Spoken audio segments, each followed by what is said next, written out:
Yo, yo, yo, what's going on, guys? Hopefully you're all doing well and having yourselves a very, very fantastic night. My name is Jason Joseph, and this, of course, is Play-by-Play with JJ. Man, we've had a lot of action tonight. Apologize about that. All right, what's going on? Hit the thumbs up button, hit that subscribe button. We got a little bit of some stuff to change. Kyle Schwarber just hit a solo home run, and now Bryce Harper's up to bat. Trea Turner grounded out over to third, and we are live. We are ready to go, baby. All right. Happy Friday. Happy Friday. Go Phillies. Dan, you're like always you and Katie are like always the first ones on here. So shout out to you guys, but like you're always like the first two people that are like always on here. You just are. The pitch, ground ball it over to first base, and there's an out. All right. So let's make sure that we have our scoreboard up to date. Do that now. I know that our scoreboard's wrong. Did I do the wrong one? Don't tell me that I did the wrong one. Did I do it? Why is this not working? It looks like the game is over. What do you mean the game is over?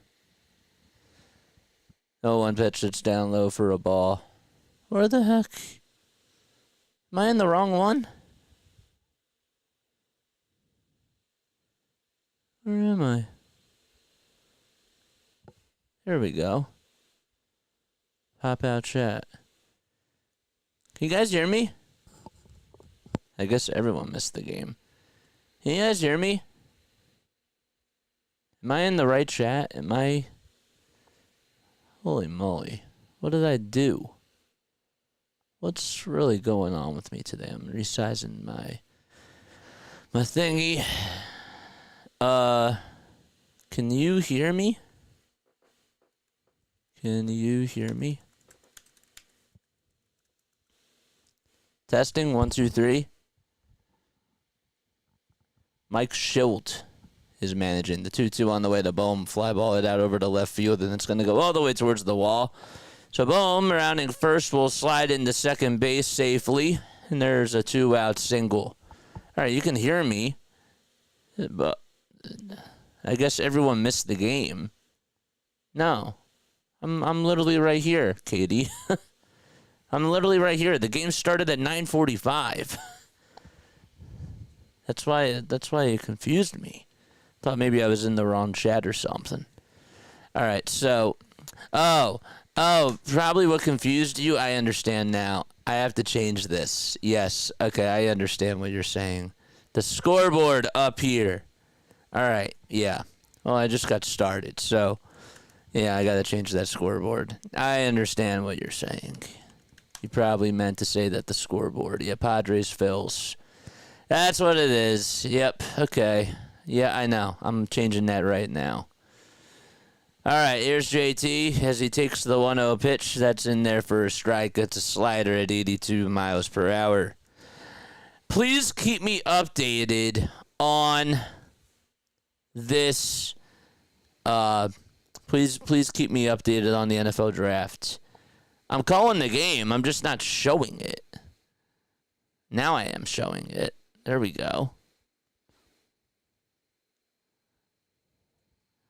The 1-1 that's in there for a strike. It's not the right game. Katie, you can hear me, right? Yeah. 1 ball, 2 strikes, and the next pitch is fouled away.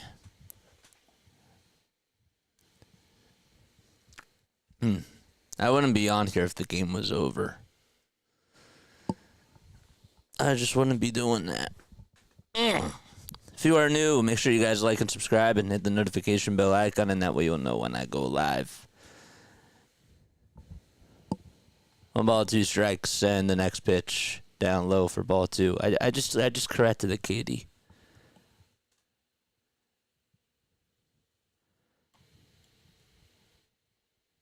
Am I on the right live stream? April 26th.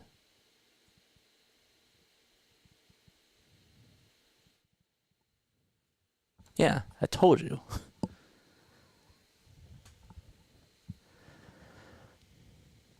All right, I was in I was in the right live stream all along. All right, So JT is up to bat. Alec Boehm is over at second.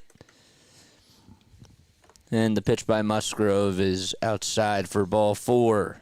So JT gets on with a walk. And that puts 2 runners on base. Sorry we were a little bit late. We've had a wild night. We did a Sixers post-game show finally in regards to last night. Wanted to keep up with the Eagles and the Birds and see what was going on in the draft. And now we're here. Now we're here. Brandon Marsh is up for the Phils. So Marsh has had a lot of success against the Padres. First pitch is taken. It was outside, but it's a called strike. So it's an 0-1 count. Musgrove has been not having his best stuff this season. The 0-1 pitch. Line drive into right field for a base hit. It's going to go all the way towards the wall. Boehm rounding third. He'll score. JT being sent home. The relay to the plate. Not in time. Actually, JT stays put over at third. And it's just an RBI double by Brandon Marsh. And that gives the Phillies a 2-0 buzz. So Marsh comes through with a base hit. And there you go. So he gets an RBI double, and he comes through. That's the 3rd base hit of this inning for the Fightins. Turk Glass, what's up, man? How you doing, bro? All right, so we have a timeout on the mound. Musgrove talking things over with the pitching coach. So Schwarber homered. Let's make sure that we get this correct. Schwarber homered. Turner grounded out to third. Then Harper got out. Harper ended up, Bryce ended up grounded out to second. Boehm doubled to left, and then Real Muto walked. And Marsh got on with an RBI double. So Turner, Harper.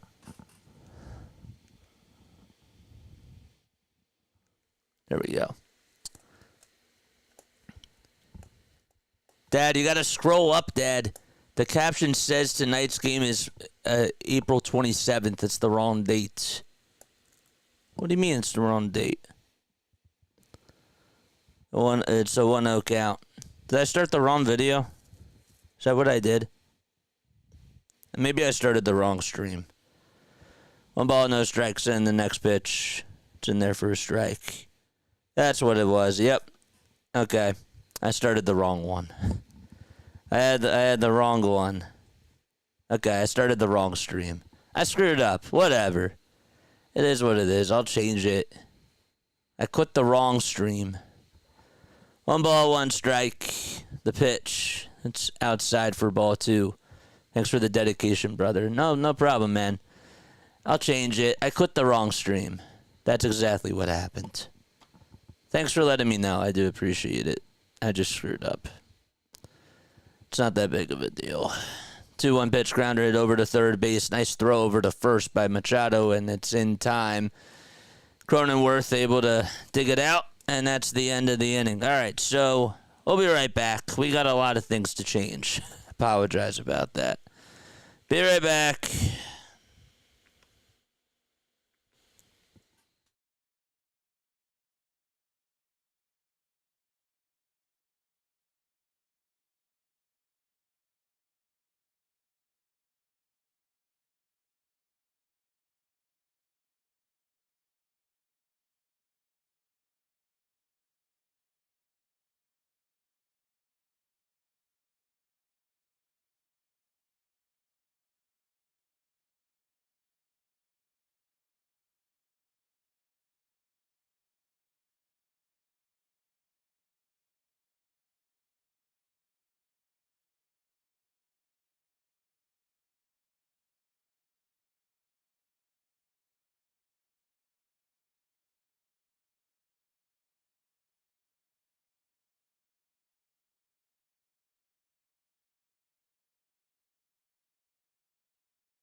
All right, we're back. We're back. All right, hopefully everybody is satisfied now. I screwed up. I put the wrong date on there. All right, I copied the wrong URL. That's what it was. I copied the wrong stream code. That was my bad.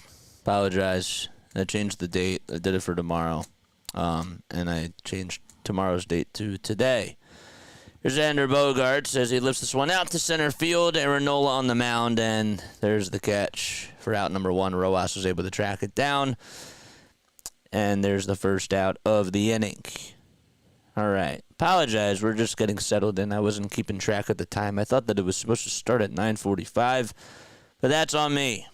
That is on me. Tatis Jr. is now up to bat. He's hitting .259 on the season with 6 homers and 15 RBI. How do we score, JJ? Well, we had a solo homer by Kyle Schwarber, and Brandon Marsh had an RBI double. The pitch, it's right down the middle for a called strike at 92 miles per hour to Fernando Tatis Jr. All right, so the lineup today for the San Diego Padres, it's Bogaerts, Tatis, Cronenworth, Machado, Profar, Kim, Campusano, Paulie, and Azakar. The next pitch, that's fouled off.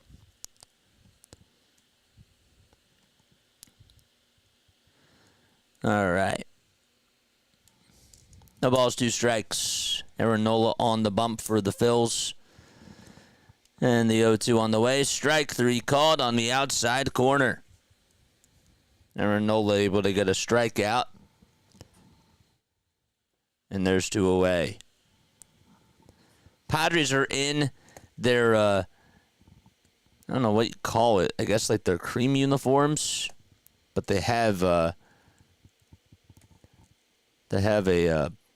bright, they have a bright yellow, or they have their bright yellow and bright pink numbers and letters on both the front and the back of the uniform. And actually it says San Diego on the front. It has, the top part of the San Diego is in pink and the bottom part is in green. It's like a bright green. Then on the outside part, the pant legs and the shirt itself are white as the next pitch is fouled back. The right side of the shoulder pad is pink. The left side is green. And it's a very light green. It's a bluish type of a green. The 0-2 on the way, swinging and a miss. And the inning is over. So 1, 2, 3, go the Padres. And the Phillies are coming back up to bat. All right. Good stuff. If you guys are new to the channel, make sure you guys hit the thumbs up button, hit that subscribe button. Aaron Nola, forgot to mention, too, that in 5 starts, he has a 3.16 earned run average, 26 strikeouts, and about 31 innings of work, and also 10 walks allowed, too. So, I can't believe I screwed up and copied the wrong link.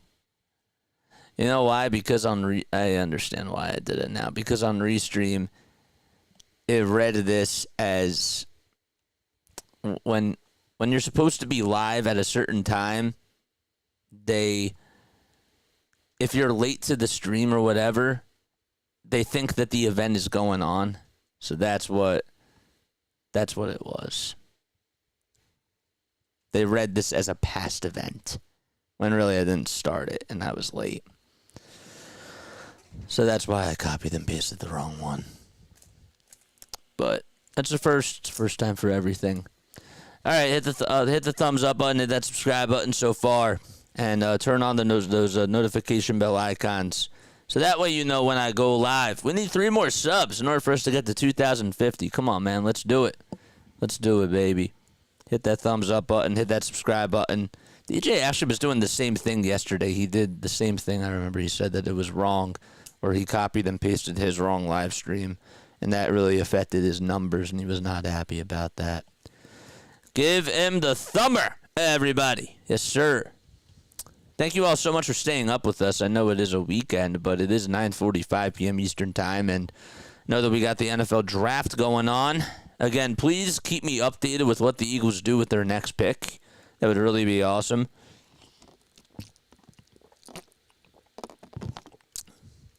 Because I want to know. What's up, Denbrew? Denbrew's here. Denbrew has been following me on Twitter. Make sure you follow me on all the socials. Hit the thumbs up button and click the link tree in the description. And follow me on X, on TikTok, and all the other social media platforms. No balls, one strike. The Bryson stat, and the 0-1 is fouled back. Bryson hitting .233 with a homer and 10 RBI. I almost forgot the Phillies were playing, says Denbrew. I know. I've been doing so much, and I kind of almost forgot too. The 0-2 on the way. That's outside for ball one. 29 pitches for Joe Musgrove so far. And the Phillies looking to try to add on some more runs.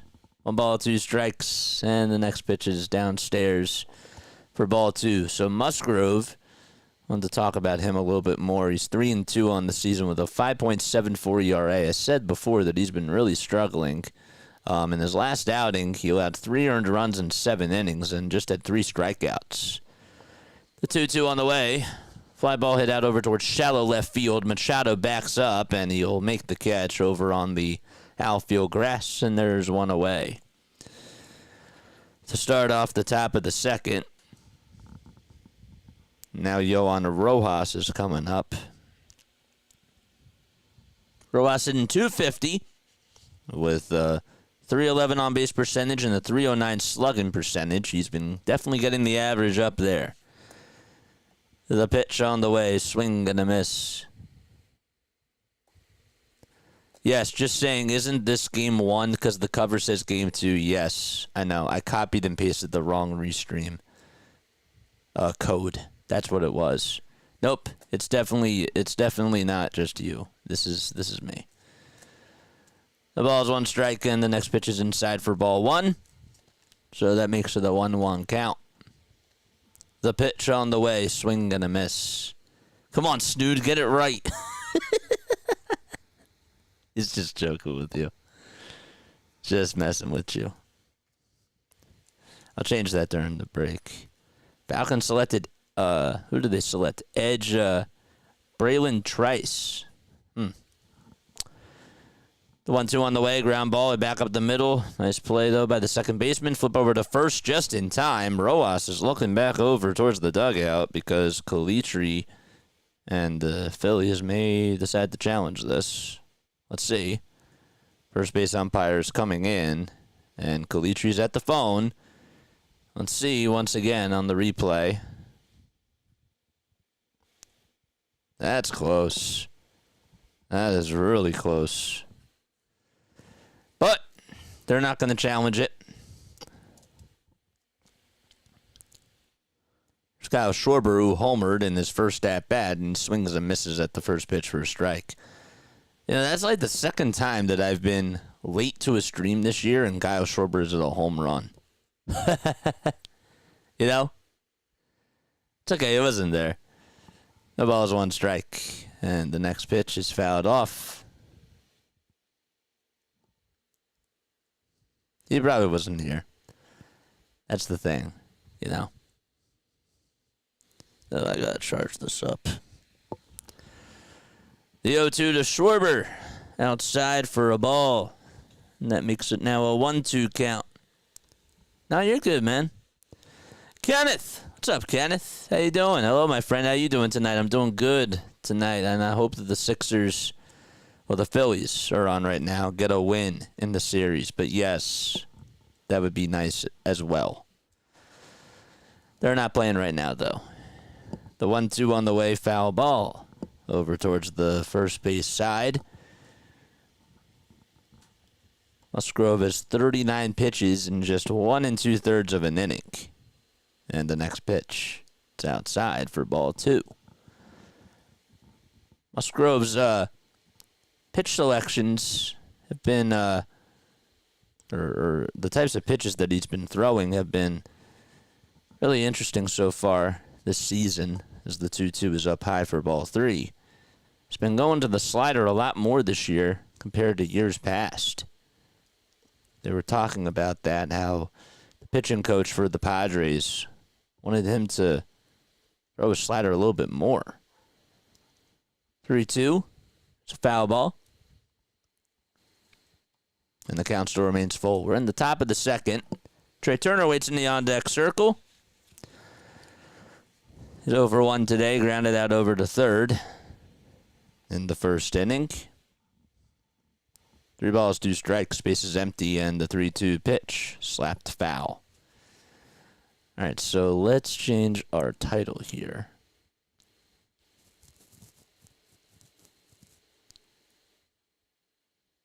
No, I gotta change the thumbnail. That's what it is. Right? The 3-2 pitch down low for ball 4. It's not in the title, but yeah, in the thumbnail. That's what I would have to change.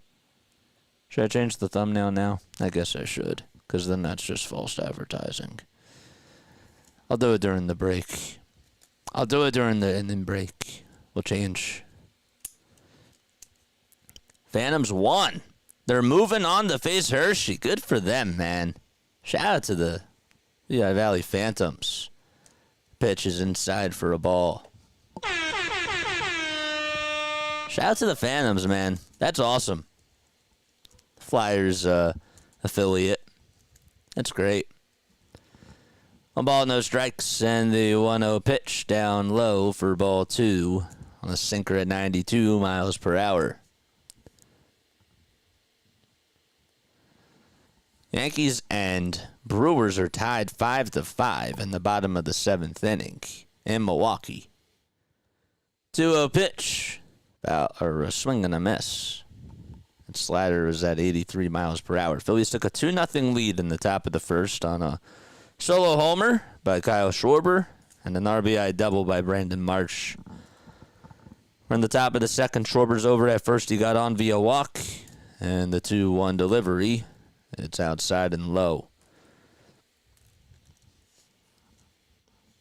Actually, it was a check swing, and they appealed and said that he went around.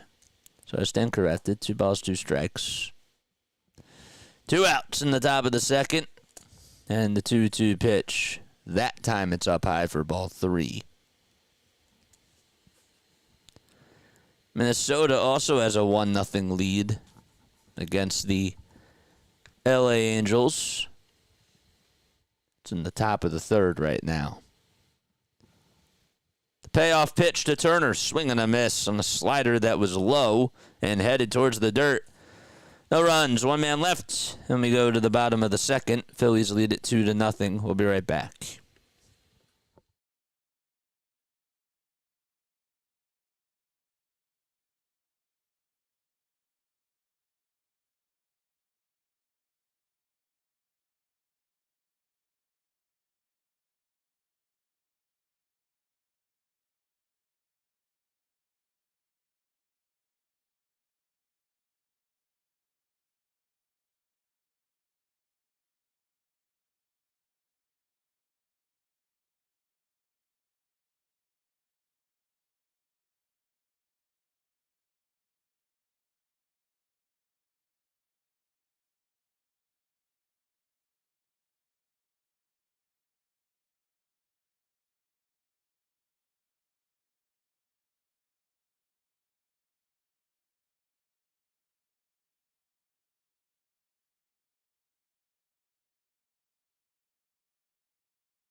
I just see your tagging skills. What's up, man?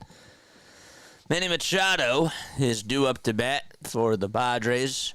All right, so we changed all the thumbnails. We're all good to go. And we are underway. Hit the thumbs up button, man. We got a late night tonight. Tomorrow night we got a late night too. We're in the bottom of the second. Base is empty. The pitch by Aaron Nola is in there for a strike. It's a 91-mile-per-hour fastball in the upper third of the zone. Machado is batting in the cleanup spot. It's an 0-1 count. He's hitting 260 on the season. Eagles are trading back. The 0-1 pitch, ground ball it over to shortstop, sliding stop by Turner, throw over to first just in time. Man, nice play by Turner.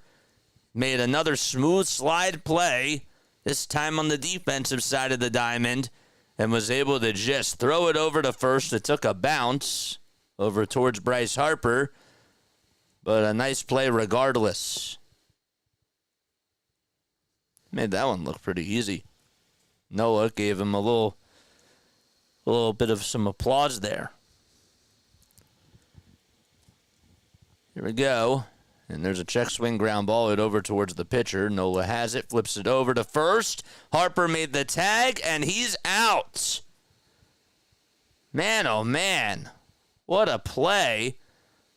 Harper was running. I think that he made a little there was a little collision there.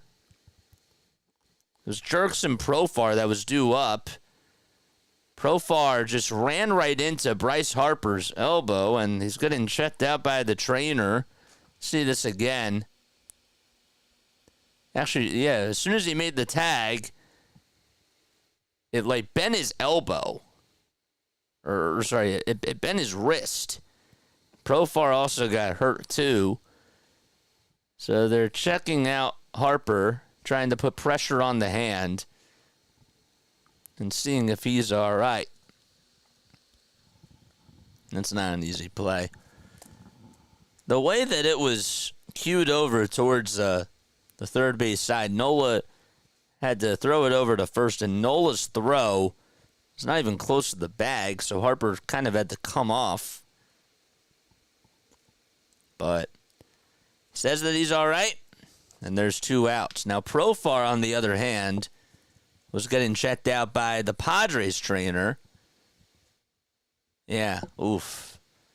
As soon as he applied the tag, just literally bent his wrist. And then Profar, they just send him back to the dugout. They're trying to put pressure on his fingers. And for now, he'll stay in. 2 outs, and now Ha-Seong Kim is due up to bat. So that was Jurickson Profar. And the first pitch is just outside for ball 1. Sitting 238 on the season. Has 4 homers, 17 RBI. Nola gets set again at the letters. Winds up and throws a strike on the outside corner at 91 miles per hour. Eagles dropped back. Texans traded picks numbers 86 and numbers 123 for the Eagles. Number 78. Traded picks number 86. Okay. The 1-1 is down low for ball 2. They dropped back. Texans traded picks number 86 and number 123 for number 78. Okay, I see what you're saying now. Eagles got pick number 78. 2-1 pitch. That's in there for a strike. It's a knuckle curve.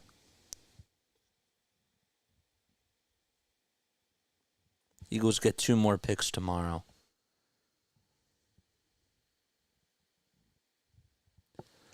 Two balls, 2 strikes. Nola kicks, fires, and the pitch is just outside for ball 3. So the Eagles get numbers 86 and 123 tomorrow. Okay. And they traded number 78 to the Texans. I read that backwards. Whoever just subscribed, thank you so much for doing so. Appreciate that. 3 balls, 2 strikes. Ha-Seong Kim steps into the batter's box. And the payoff pitch by Nola Fly ball hit out over towards right. It's drifting foul, and it goes out of play. Padres have, so far, had a pretty good season. They're 14-14. They have a 6-8 record at home, and a 16-10, and the Phillies have a 16-10 record. 3-2 pitch, just up high. Nola did not get the call, but it barely missed. And Kim works out a walk. The Padres just took on the Colorado Rockies and were able to split that series. They actually ended up losing their final game by a score of 10-9.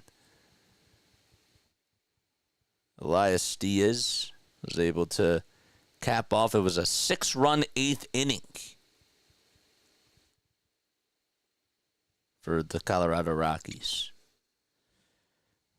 Throw back over to first, not in time. Luis Campusano will step in on the right side of the box with his bright yellow batting gloves. And Nola gets set again and winds up and throws it upstairs for ball one. So they split the series with the Rockies. And they ended up losing the series to the Toronto Blue Jays. They lost 2 out of 3 there. And then they beat the Brewers 2 out of 3 in Milwaukee. 1 ball, no strikes. The pitch inside for ball 2. And for the Phillies, of course, they ended up splitting the series against the Cincinnati Reds to start off this 10-game road trip. The 2-0 pitch. Fly ball it out over towards center field. It'll drop in for a hit in front of Rojas. And stopping over at second base is Kim. And there's back-to-back base runners allowed by Aaron Nola.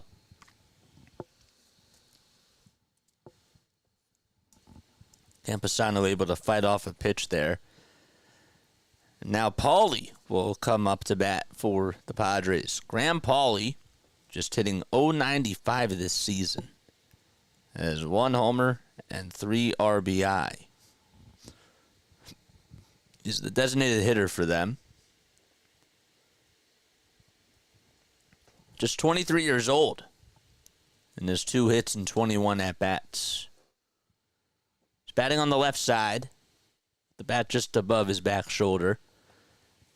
And the first pitch is fouled off over towards the third base side as his helmet comes flying off after fouling off a pitch. He smiles, though, as he puts it back on and will step back into the box. He has what to call it, like a little knight in shining armor type of elbow guard. Is the pitch. It's hit out towards right field. It's going back towards the track, and Castellanos just has enough room and makes the catch. And the inning is over. So a fly out to end the inning by Graham Pauly. No runs, 1 hit, and 2 men left. And we go to the top of the third. Phillies up 2-0 in San Diego. I said a little knight in shining armor because he had a little shin guard. And also had an elbow guard that was pretty golden. If you are new, hit the thumbs up button, man, and hit that subscribe button. So that way you know when I go live. So Pauly flied out to right. Final score predictions. Final score predictions.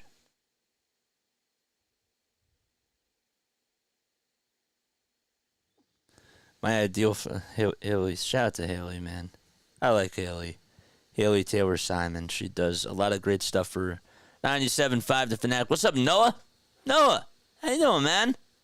Noah Greer. Shout out to you, dude. Thanks so much for stopping by and for tuning in on this very late West Coast baseball night. Appreciate it. But what was I going to say? Haley Taylor Simon was, she posted a tweet before. She said, my ideal Friday night, quote, is staying in and watching the NFL draft plus playoff hockey. I am living my ideal Friday night, she says. Honestly, it's pretty cool. It is pretty nice. There's nothing better than watching Philly sports or sporting events when the teams are doing well. It's like a TV show, you know. But it's fun. Any final score predictions? Any? Anybody want to give me their final score predictions? Bryce Harper's due up to bat, and he chases after an off-speed pitch and misses at it pretty badly. He's wearing his Fanatic batting gloves.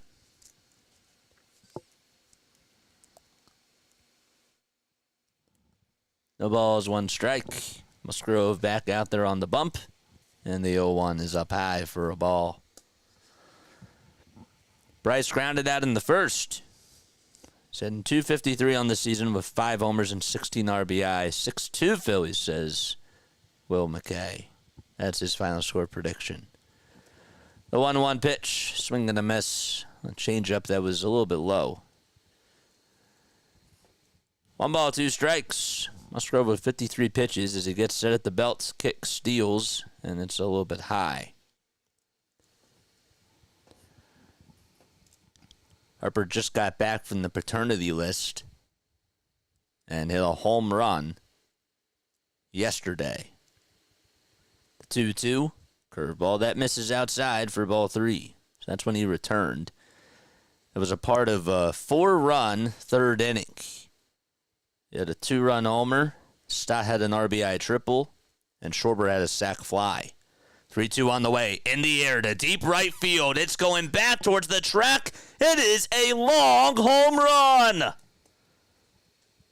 That thing was crushed.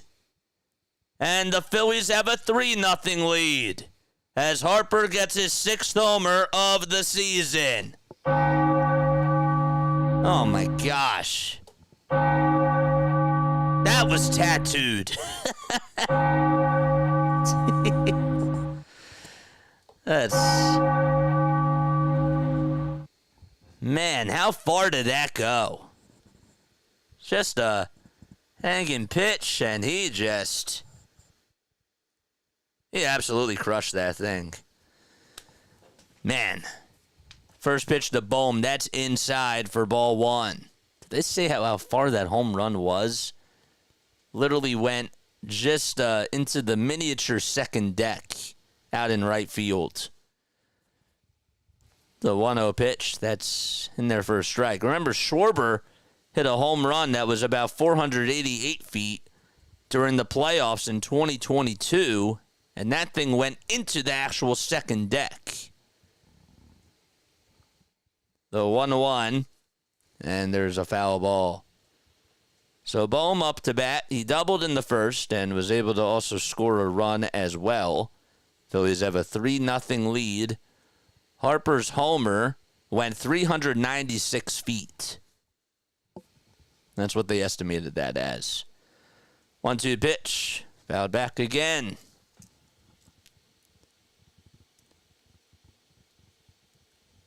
Bohm has had 18 hits over his last 10 games. What's up, Chris? How you doing? 1-2 on the way, swing and a miss, and Bohm strikes out to get the first out of the inning. Shout out to my dad as well. I saw the comment, but just a lot going on, man. What do you say? Final score 6-5 Phillies. All right. 7-2 says Turk-class Phillies. Did Arbor just make a call into the bullpen? What? Wonder what he said. Pitch to JT as he comes up is fouled off over towards the right field side.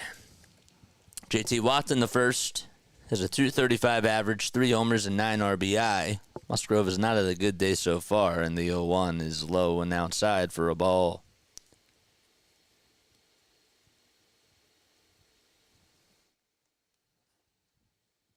One ball, one strike. And the 1-1 to JT fouled back.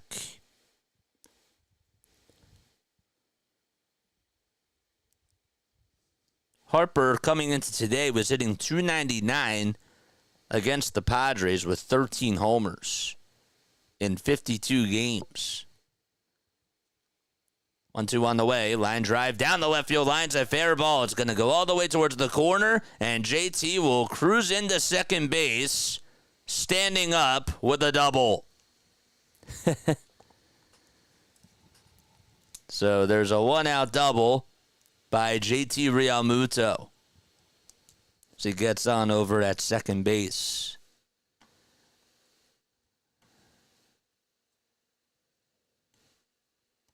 Oh, Dad. You got a shout out, Dad. Turkglass said, Mark, thank you for you helping in producing JJ. I've never had that happen before. That's funny. Brandon Marsh is up to bat, and the first pitch is inside and low for a ball. That's funny. I appreciate that, man. I appreciate that, Turkglass. Marsh had an RBI double in the first. Yeah. My mom and my dad, they don't usually like to comment on here, you know. Like, they'll comment, like, every once in a while. But it's just, you know, it's not really, like, their thing. Like, a lot, you know, some people love to do it. But, yeah. But my dad said thanks. There we go. Shout out to my dad. 2 balls, no strikes to Brandon Marsh. 1 out in the top of the third. JT's at second, and the next pitch, chopped foul. So the count is now 2-1 to Marsh. Phillies already have 5 extra base hits. And we're only in the top of the third inning. Put that into perspective. 2 balls, 1 strike. Musgrove with 68 pitches.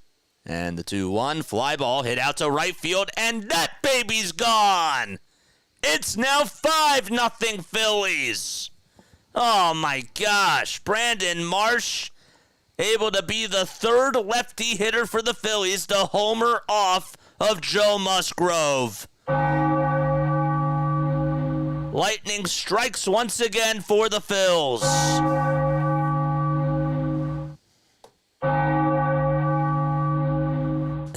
That is just... See where this pitch was. Just at the knees. And Marsh able to just put it over the standard sign. Actually, just landed right in front of the standard sign out in right field at Petco Park. And it's now 5-0. Here's Castellanos. And the next pitch is swung on and missed.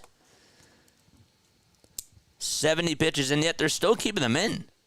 That's the crazy thing about it.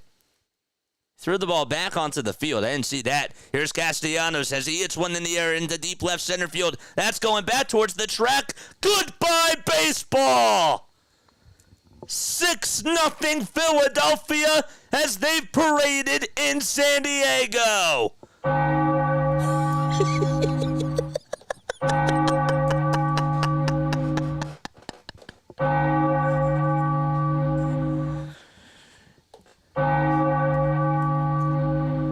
Just got to keep ringing the bell.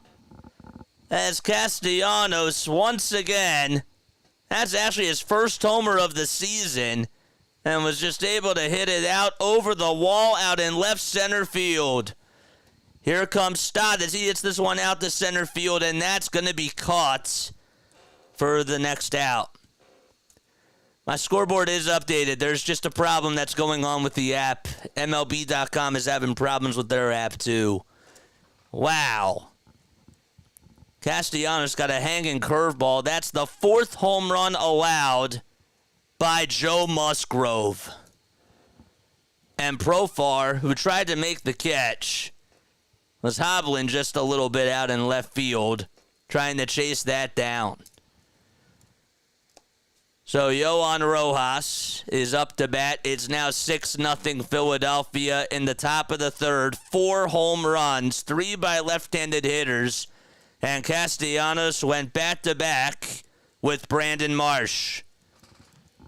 First pitch to Rojas. It's a ball. The 1-1 delivery, swing and a miss. That's got to be the most home runs that he has allowed in a game this year. Yet they're still keeping him out there. 75 pitches and 6 runs already. The 1-2 down low and outside for a ball.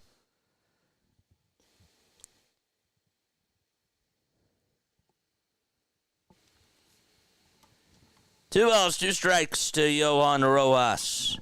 We're in the top of the third. A lot of offense for the Fightins out in the West Coast. And the 2-2 on the way. Strike 3 called. And that's the end of the inning. It was a slider. And that's going to do it. But the Phillies get three home runs. One by Harper. And then a back-to-back pair with Marsh and Castellanos. We'll be right back in just a few moments.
I didn't get much sleep today, but the sleepiness blew away.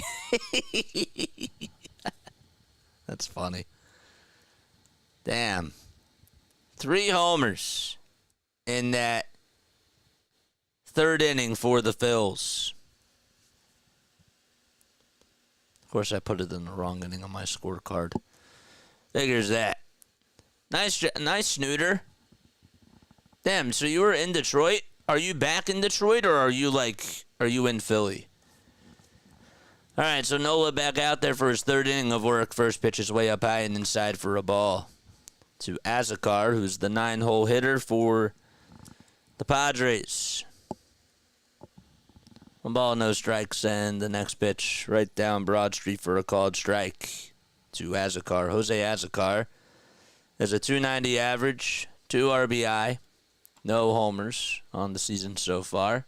He's playing out in center field today for the Padres. And the 1-1 pitch, swing and a miss. My prediction blew away. It sucked in a great way. That's funny. Musgrove was 77 pitches. Nola just has 25. Now, to be fair, he hasn't pitched a full 3 innings yet. 2-1 pitch, line drive into the left center field gap, and it'll drop in for a base hit. Marsh gets over to it, though, before it goes to the wall. And it's just a single by Azekar. Now that'll bring up the top of the order. Xander Bogaerts is coming back up to bat. So Azekar from Venezuela is 27 years old. He's 5'11", and he was born on May 11th. Never seen that when I'm looking at these bios on ESPN. How often does that happen? They get the height right and the date of birth. Like your actual height is the same as your birthday. It's wild.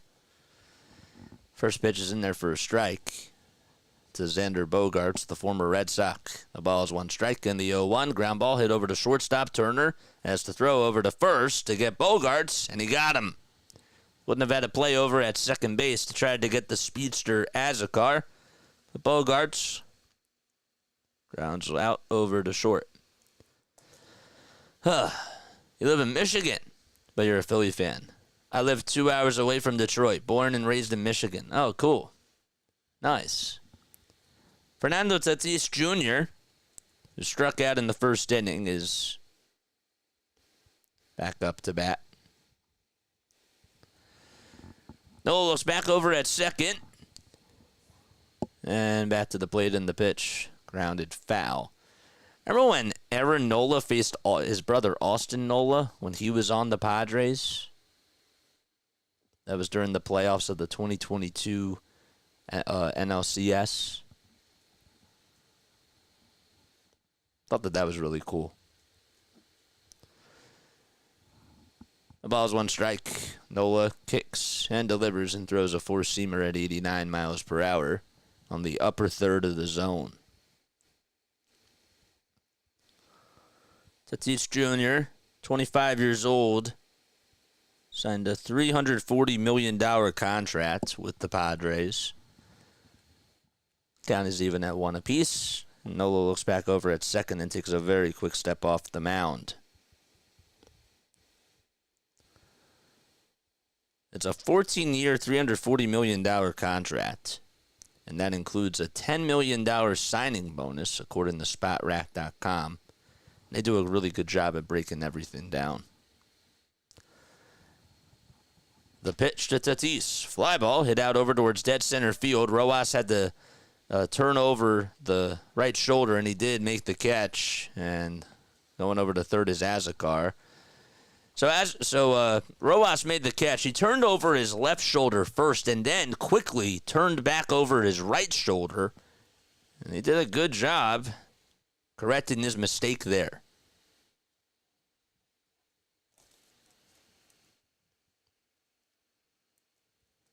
Rojas actually made a really nice catch when the Phillies were taking on the Padres. And Tatis actually hit one out towards right center field, and it was during his debut. He made the catch. It was over towards the right where the wall was to the bullpen in Philadelphia. The pitch, it's up high for a ball. It's when the Phillies played in that scheduled day-night doubleheader. It was during the same series in August of last year. 1 ball, no strikes, and the pitch. Fly ball hit out over towards shallow left field. Marsh has to try to slide. He can't make the catch. It goes right behind him, and it's going to go all the way towards the wall. So Marsh did everything he could, and it's an RBI double by Jake Cronenworth. And it's now 6-1. Marsh had to figure out if he was going to either trap it out in front of him or just put all the chips in.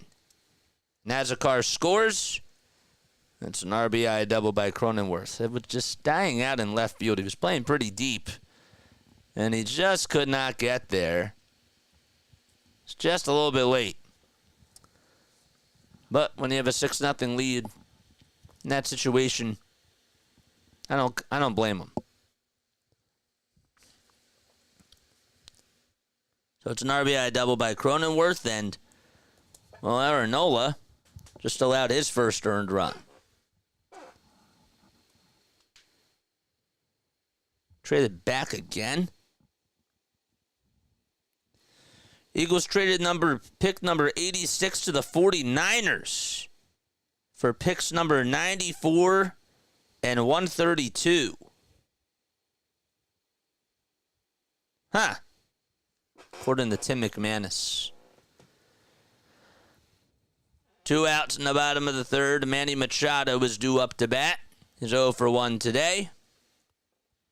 Did he misjudge the fly ball, but thought maybe he was going to have a chance to get there. Brandon Marsh. The pitch on the way down low for a ball. Thanks for letting us know, Justin.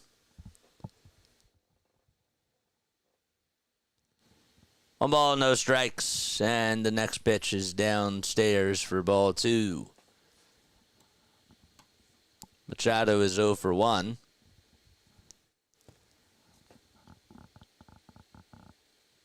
Lifetime against Aaron Nola. Machado is just 2 for 16 coming into today. The pitch at the knees for a called strike. Against all the Phillies pitchers that they currently have, Machado is actually 11 for 68 against all of them combined. The 2-1 pitch, swing and a miss. Good cutter thrown by Nola, just a little bit outside.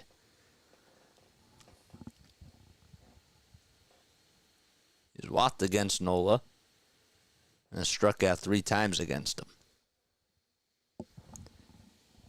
2-2 with 2 outs in the bottom of the third. 6-1 Phillies lead, and the next pitch, swing and a miss. Good morning, good afternoon, and good night to Manny Machado. And we go to the top of the fourth. Phillies up 6-1. Padres get one back, though, on the RBI double by Jay Cronenworth, and the Phillies will be back up to bat in the top of the fourth. Okay. If you are new to the channel, make sure you guys like and subscribe and hit the notification bell icon, and that way you'll know when I go live. My name is Jason Joseph, and this is Play by Play with JJ. If you are tuning in, if you're a Phillies freak like me, Phillies freak with a capital PH. This is freakish stuff, man. You're staying up on a Friday night. You could be watching the NFL draft, or maybe you are watching the NFL draft, but you still have this on. That's freakish behavior. And you know what? I give you a lot of kudos for that, because that is awesome. That is really awesome. So shout out to you Phillies freaks that are out there. Make sure that you guys hit the thumbs up button and hit that subscribe button if you're a freak like me. All right, cheers. L'chaim.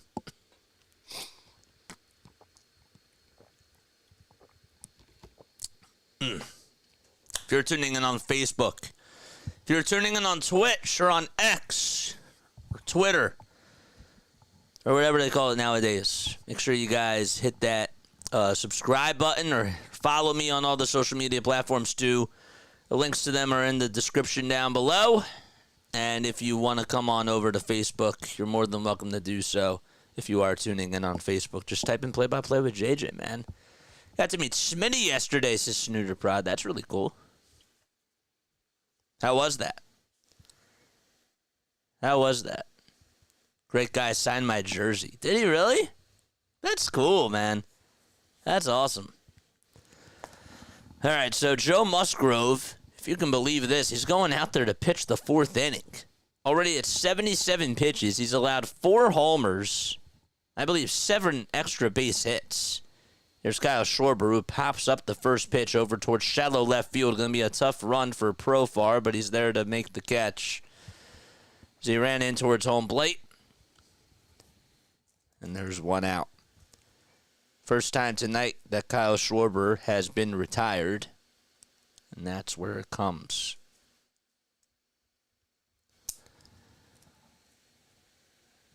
And now Trea Turner's due up to bat. He's 0 for 2 with the ground out and the strikeout. And there's a curveball that's inside for ball 1. Actually, it was inside, but it was called a strike. I beg your pardon. To make it an 0-1 count. Next pitch, another curveball. That time it was on the strike zone. It was clearly a ball. The first pitch was clearly a ball. But it's now 0-2. Turner is 0 for 2. And he chops this one behind the catcher. It's fouled.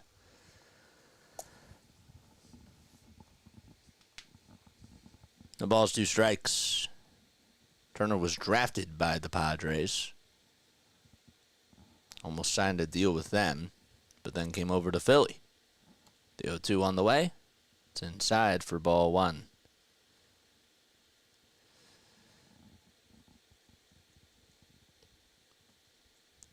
Which pick was he by the Padres? 1-2 on the way. Fly ball hit out over towards right center field, and that's going to drop in for a base hit. Tatis Jr. almost overran that. But it's a base hit by Trea Turner. He's able to go the opposite way.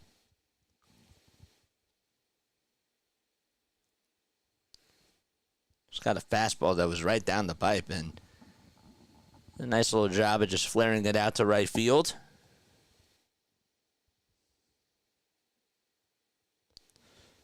He was a first-round pick from the Padres and was pick...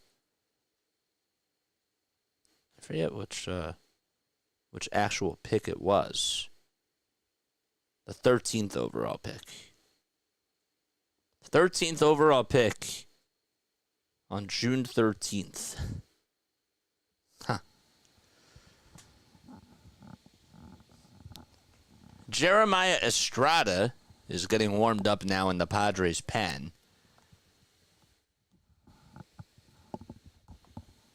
And Bryce Harper is up to bat for the Phils.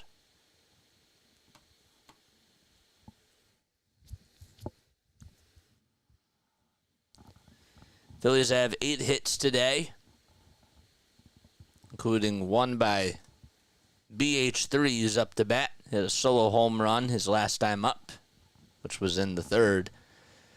When the top of the 4th, 1 out. Runner over at first, throwback, not in time to first base, just to try to get the speedster Trea Turner.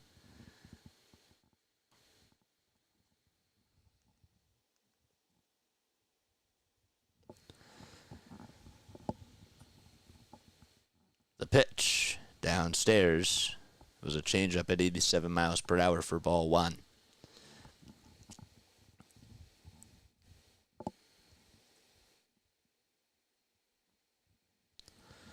So it's 1 ball, no strikes. Padres have won a total of 73 games against the Phillies throughout their all-time head-to-head. The 1-0 was outside for ball 2. Phillies have won 87 of those other games.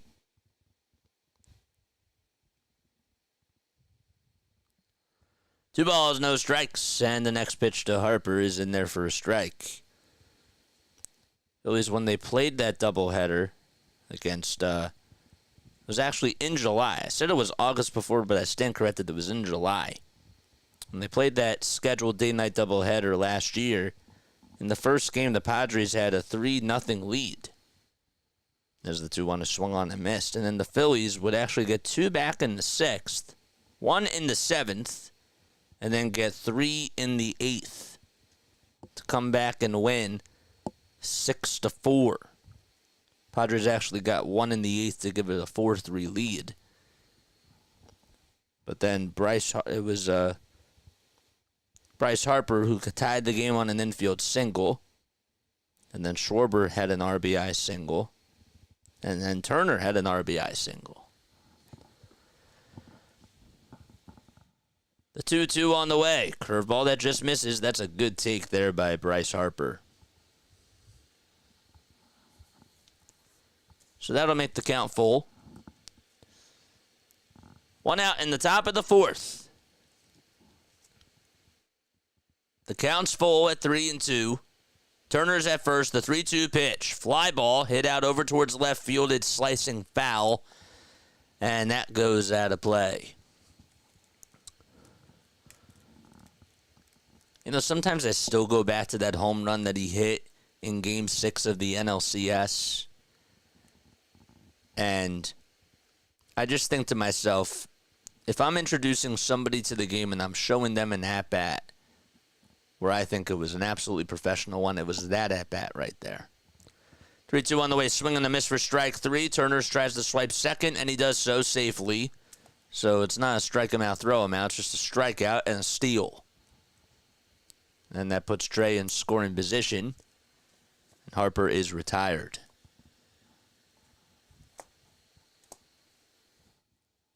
But that at-bat was just probably one of the best at-bats, if not the best at-bat I've ever seen from a professional hitter. If you go back and actually watch that at-bat and you just think about X's and O's, there were a couple of pitches that looked really, really good to hit, and he was just locked in and took them all the way. And it's just really interesting how you study an actual at-bat like that. When you dissect every single pitch and where every single pitch was. That slider, when he was down in the count like 1-2, well, it's really, really good to swing at. And probably a lot of power hitters would have swung at that, and he didn't. He held up. Pitch and change for the San Diego Padres as Joe Musgrove's night is done. All right.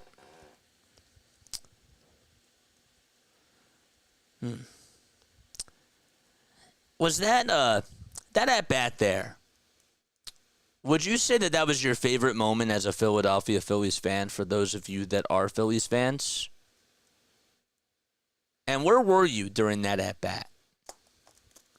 During when Bryce Harper had, as Joe Davis called it, the swing of his life, or when Scott Fransky called it Bedlam at the bank. Where were you guys? What do you remember about that? Snooter says, of course that was the best. Yeah. Well, I mean, you know, for us people that are, you know, even a little bit older, that are in, you know, people that are in their 50s or whatever, they may say that something else was just as good as that, you know? So that's why I ask if that was your favorite Phillies moment.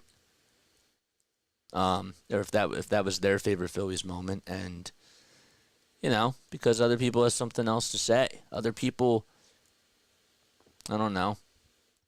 Roy Halladay's no-hitter. Roy Halladay's perfect game. You know? Michael Lorenzen's no-hitter.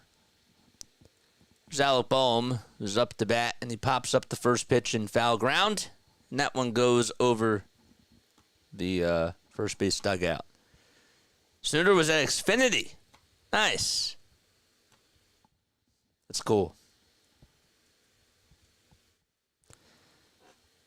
Yeah, it was hard. I went to Xfinity for a couple of those games during that playoff run. That was awesome. Went to a World Series game there. The ball is one strike. The pitch to Boehm. Line drive into left field for a base hit. One run's going to come in to score. It's Trea Turner, and it's an RBI single for Alec Boehm. Phillies up 7-1. He just continues to be a hitting machine for this team.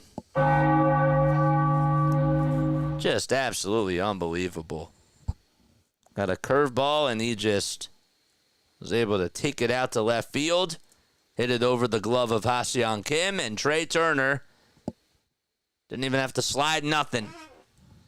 And it's now 7-1. Turklass says it was awesome. JT as he hits this one out to right field. It's going back towards the track. Tatis, does he have room? He just does, and he'll make the catch, and the side is retired. Alec Boehm gets an RBI single to give the Phillies some more insurance as of now. And we go to the bottom of the fourth at Petco Park. Boehmer is on fire. He is, man. Will, where were you when you saw Bryce Harper swing? Turk, where were you when you saw that? What do you remember about that moment? Turk says it was awesome. Yeah. I think that when Bryce Harper goes into the Hall of Fame and they give a presentation, that video, the video of him hitting that home run in that situation, is going to be the first thing that you see. Turklass said, I had just moved from Central PA to Colorado. Oh, wow. During that time, and that's wild. And did you watch it at your house? Where'd you watch it from, man?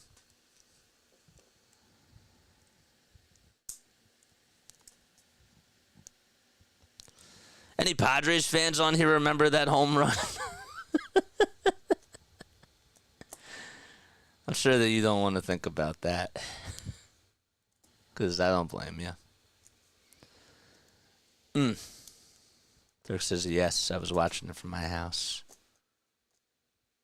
Holy crud, JJ. What have I missed? Well, we're talking about Bryce Harper's swing of his life. You've missed a lot, man. Phillies definitely rocked Joe Musgrove. I can't recap it all. I can't. They had 4 home runs. One of them was back-to-back. Marsh and Castellanos hit solo homers. Schwarber actually hit a leadoff homer to start the ball game. Bryce Harper also hit a home run as well. Aaron Nola is going back out there for his 4th inning of work.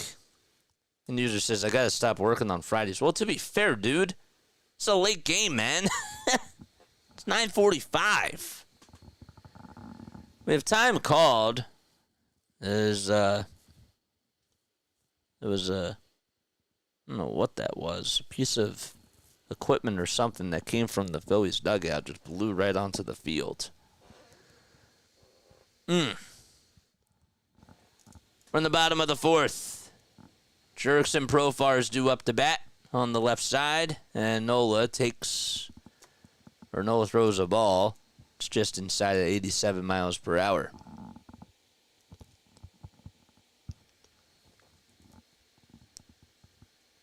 (7-1) Phillies.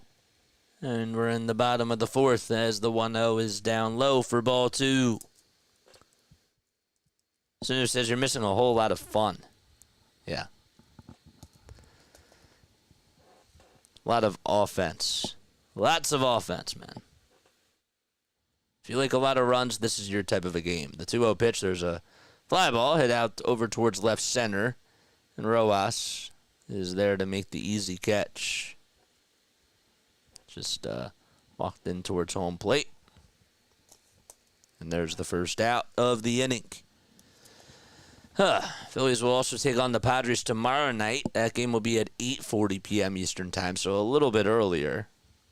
And then they play on Sunday afternoon at 4:05.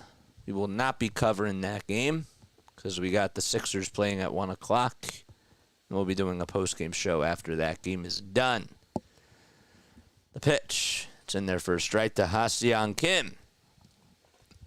It's our busiest time of the year, man. It really is. Especially with the draft, it really does throw a lot of things off. The 0-1 on the way, ground ball, diving stop by Bohm, gets back up, throws over to first. What a play! 2 away, and Alec Bohm comes up with a defensive web gem over at third. I think I sound like a broken record for saying this, but his defense at third has really gotten a lot better. And just making a diving stop there, getting up on his 2 feet as quickly as he did, and throwing a strike over to first. Good job by him. Bang, bang play. It's Campusano, and he'll foul off the first pitch. It was a 90-mile-per-hour sinker. 2 outs, man. He's really... Him and Bobby Dickerson really spent a lot of time, and he's talked about it during interviews, about how often and what types of areas on ground balls they really have worked on during the offseason. The 0-1 pitch, ground ball, backhand stop by Bohm, throw over to first, and that's in time. Well, that play looked a little bit more like a routine play for him, but still... pretty good. All right, 1, 2, 3, go the Padres. And we go to the top of the 5th inning. Phillies up 7-1.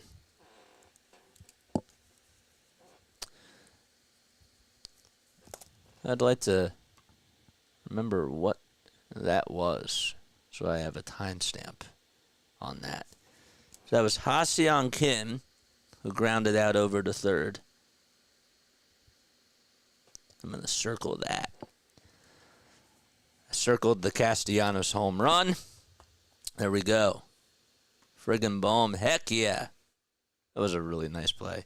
Stopping by to smash the like button. I know you need reps, but baseball this time of year is irrelevant to me. Absolutely love what the Birds have done. I feel you, man. I appreciate you for stopping by, though, dude. I appreciate that. But yeah, the Birds have done a really good job so far in this draft for sure. Someone give JJ 1 sub. This man is starving. Oh, 1 more till we get to 2,050? Oh, my gosh. Let's do it, man. And if you just subscribe to my channel tonight, I would really appreciate you guys. Let me know who you are down below. Even though you don't have to, I just want to welcome you on into the Play-by-Play with JJ community.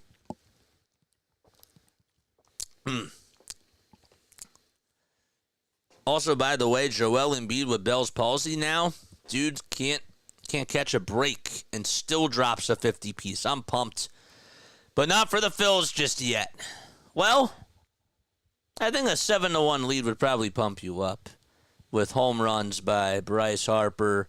Maybe I'll sprinkle in a Nick Castellanos home run as well as a Brandon Marsh home run and a leadoff homer by Kyle Schwarber. I understand that it's not like I understand that we're still early on in this and this team doesn't really rake until June. I get it, but it's a sign of nice things to come.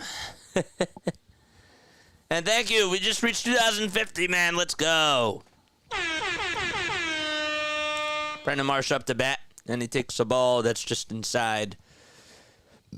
He's 2 for 2 today. Homered in his last time up. Estrada with the pitch, and he throws a strike just right down the pipe that is. So Jeremiah Estrada now pitching for the San Diego Padres. Came on in relief for Joe Musgrove back in the top of the 4th. The pitch on the way. That's in there for a strike. Jeremiah Estrada, he is 25 years old. And has a 3.0 earned run average, along with a strikeout in just 1 inning. 1 ball, 2 strikes, and the pitch to Marsh. That's downstairs. The outing that he pitched in, it was on March 20th. Remember, the Padres started off the season playing in South Korea against the Dodgers, and the regular season started early. So he went 1 inning in that game. It was the second game, I believe, and allowed 1 hit, 2 walks, and 1 strikeout in that game. 2-2 on the way. Line drive it out to right field, and it's just going to be caught by Tatis. But, man, Marsh has really been seeing the ball very well as he just ripped it out to right. Just unfortunately, right at Tatis Jr. Castellanos hit his first homer his last time up of the season. So, he's up to bat. First pitch to Casty. Fly ball, hit out over towards shallow right field. Going to be a tough play for Tatis, but he gets under it, and he will just make the catch over towards the line. And Castellanos is retired. 9 pitches, going back to the 4th inning for Estrada. And now Bryson Stott is coming up to bat. Once Castellanos quits disappearing in the playoffs, I'll give you that. I think his birth name is Toby Castellanos. I'm not there yet, man. But I can understand. I think it's a little bit different, though. I can't compare him to Tobias. The pitch that's in there for a strike. Because Castellanos, even defensively, does give you... He does give you his... He does try, you know? Yeah, 1 pitch. That's way up high for ball 1. So Stott took that a foot above the zone. It's 11:02 p.m. Eastern Time. Phillies have scored 7 runs in this game. The 1-1 delivery splitter. That's down low. It's a gorgeous night out at Petco Park. Lots of fans in attendance. Must be cold there, though, because they got jackets on. 2-1 on the way. Grounder hit over towards the first base side, and it's a foul ball. The Eagles are on the clock. All right, good. Let me know what happens.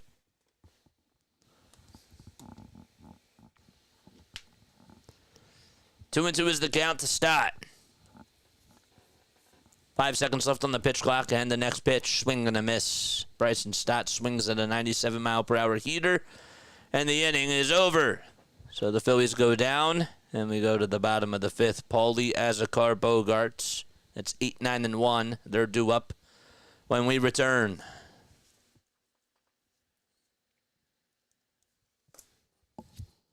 I don't know why, for some reason, like when I'm on here, my nose just gets itchy. I don't understand why. Like, I could be doing my work, and yet I'm fine, but then my nose gets itchy. Like, every time I'm on here. I don't know why that is.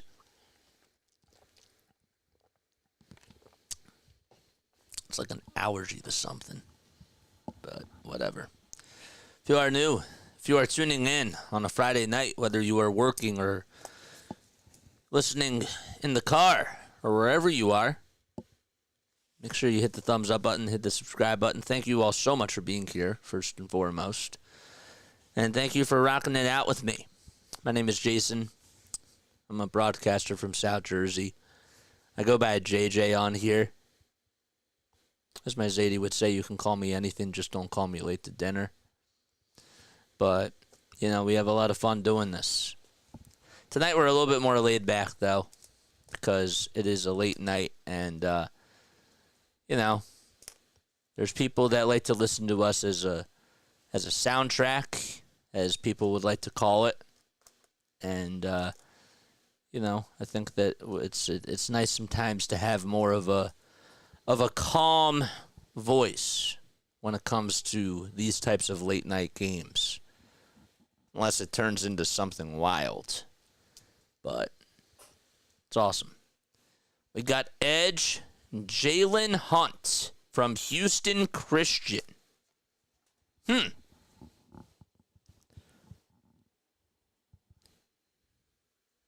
Oh, Jalix. Is that how you say it, Jalix Hunt? Or is it Jalix? He had 15 sacks in the last 2 seasons. Okay. We need a wide receiver. What are you talking about, man? A wide? You gotta be joking. The ball is 1 strike, and here's Aaron Nola back on the mound, and the pitch hits a knuckle curve on the outside corner for a strike. Yeah, wide receiver. After paying Devontae Smith and A.J. Brown, we need a wide receiver.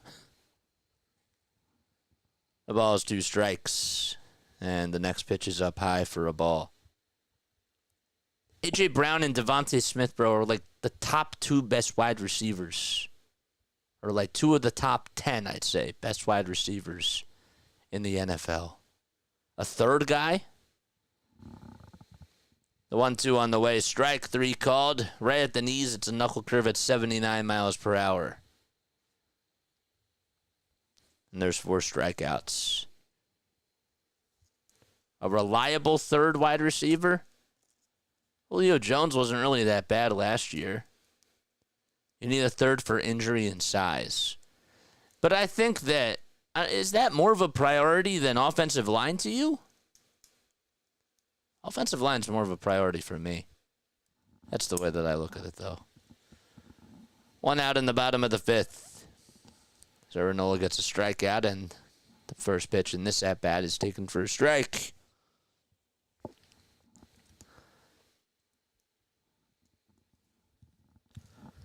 Who would you take a wide receiver? The ball is 1 strike, and the 0-1 pitch, swing and a miss at 87 miles per hour. Jose Azocar singled in the 3rd and scored a run thanks to an RBI double by Jake Cronenworth. The 0-2 on the way, swing and a miss. Aaron Nola able to get another strikeout. And on 52 pitches, he's been doing a pretty good job so far.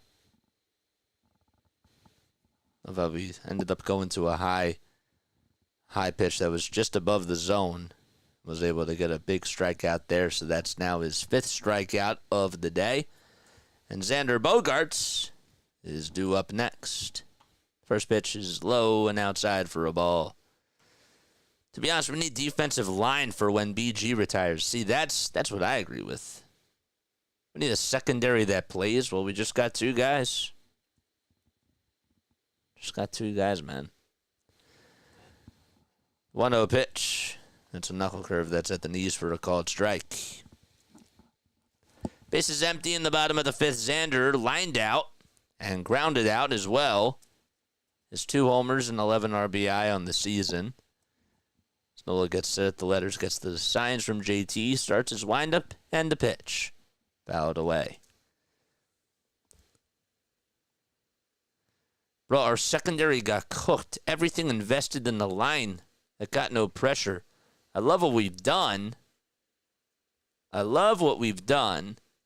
Sure. Assuring that up. It's a QB leak. Mark my words. We'll be getting the chip. Lido and Brown.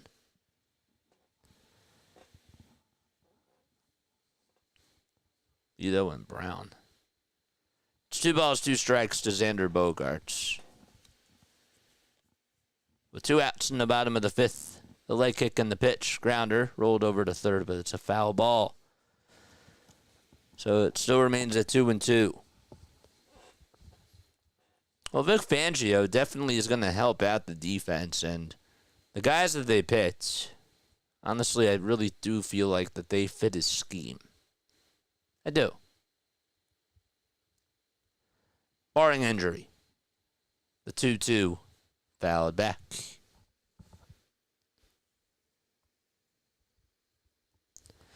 But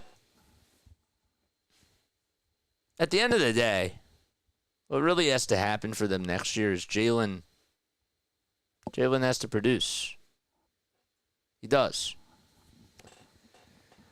2-2 pitch on the way, ground ball foul.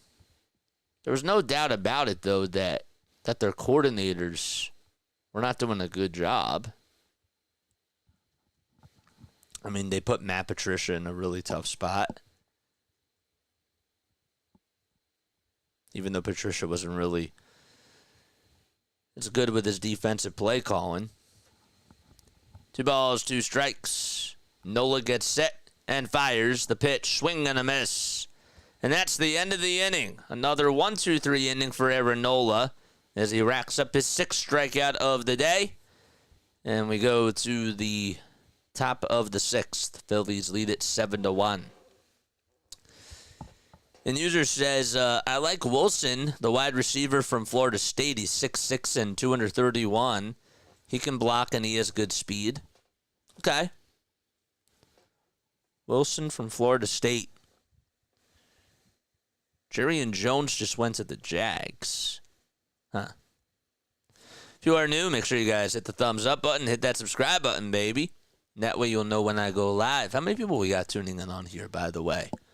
Sure, we have a nice crowd tonight. Y'all are 45 people on here watching. Now that's just freakish stuff, man. Again, like I know I said it before, but y'all could be tuning into the NFL draft. But no, you're just here. You're just here. Y'all are crazy. But I love you all.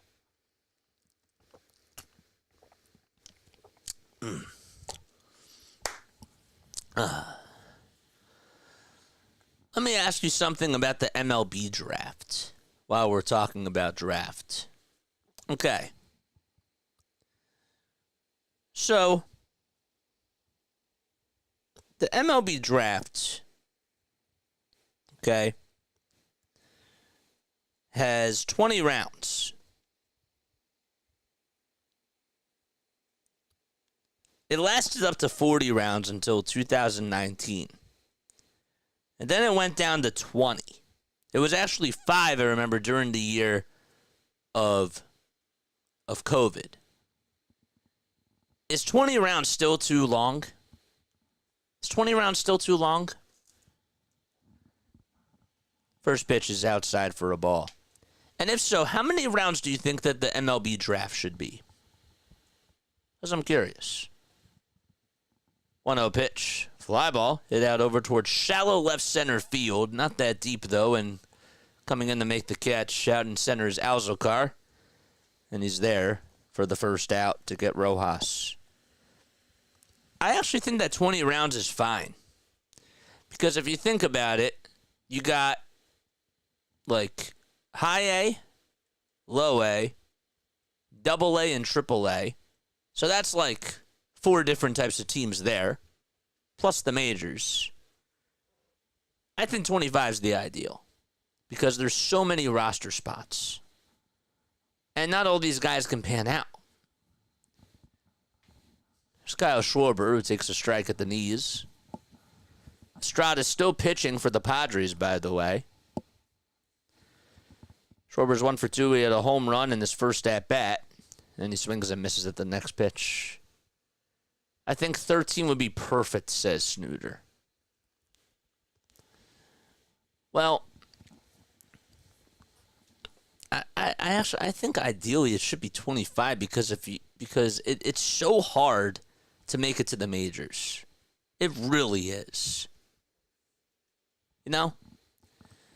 0-2 on the way. It's down low for a ball. I think that 40 was way too much. But 20 to 25 I think is all right. I can live with that.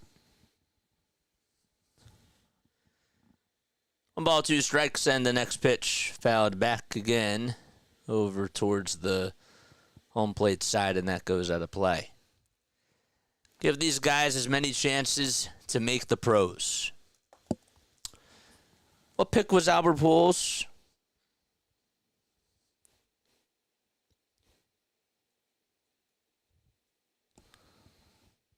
One ball, 2 strikes to Kyle Schwarber in the pitch. Ground ball hit over to first base sharply, but just on the nose to Jake Cronenworth. And Schwarber is retired. Albert was the 13th round pick of the 1999 draft. It's crazy.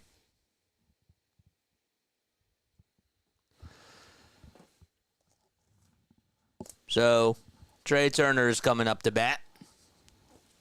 Base is still empty, top of the 6th. The leg kick and the pitch. Way outside. It was a slider at 90 miles per hour.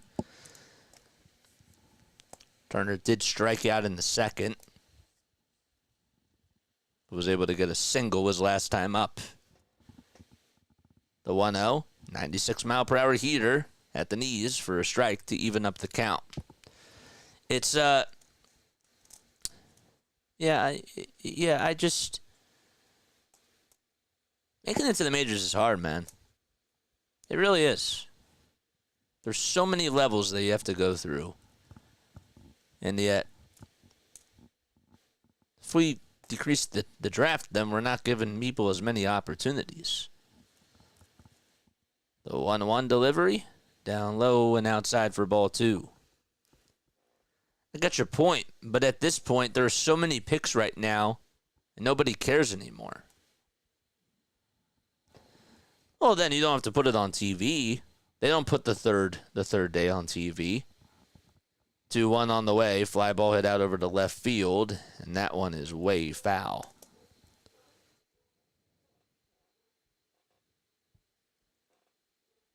From an NFL standpoint, yeah, look at Tom Brady. Yeah, I know. The NFL draft, I think that they do it right.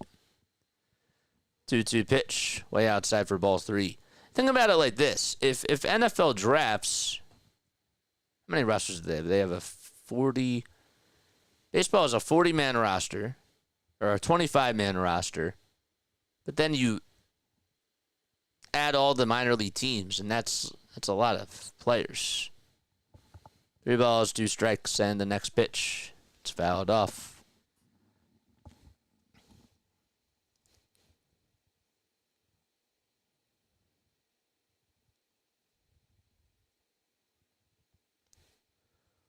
You have a 53-man roster for the NFL.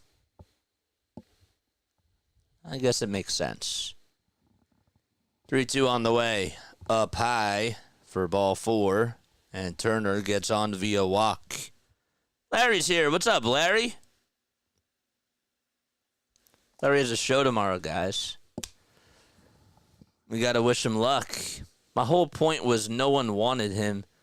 Went last and turned into something great. Yeah. Well, yeah, exactly. And they took a chance on him. And he had a chance to prove himself. So Estrada, with 28 pitches, looks like Tom Cosgrove is going to come in, or is going to at least loosened up in the bullpen, and Bryce Harper is going to come up to bat. We're in the top of the sixth. There's 2 outs and a runner over at first. It's 11:19 p.m. Eastern Time. Home plate umpire trying to break up the conversation. So they're going to keep Estrada in here, it seems like. But plus, like, with baseball, because it's every day, there's always injuries that can happen, especially with pitchers. And you see what's going on with the pitchers. So that's why I think that 20 to 25 is still good, because what if they don't pan out?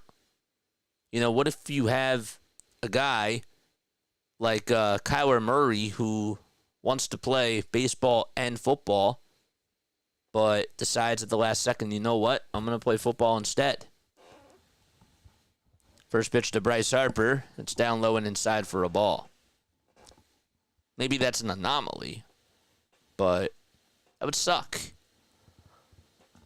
1 ball, no strikes. And the next pitch, that is just a hair outside for ball 2. How about the Falcons drafting? I don't know what they're doing, man. The 2-0 to Harper. Swing and a miss. That splitter was at the knees at 83 miles per hour. He could not catch up to it. Harper does call for time. So he wants to try to hit the reset button.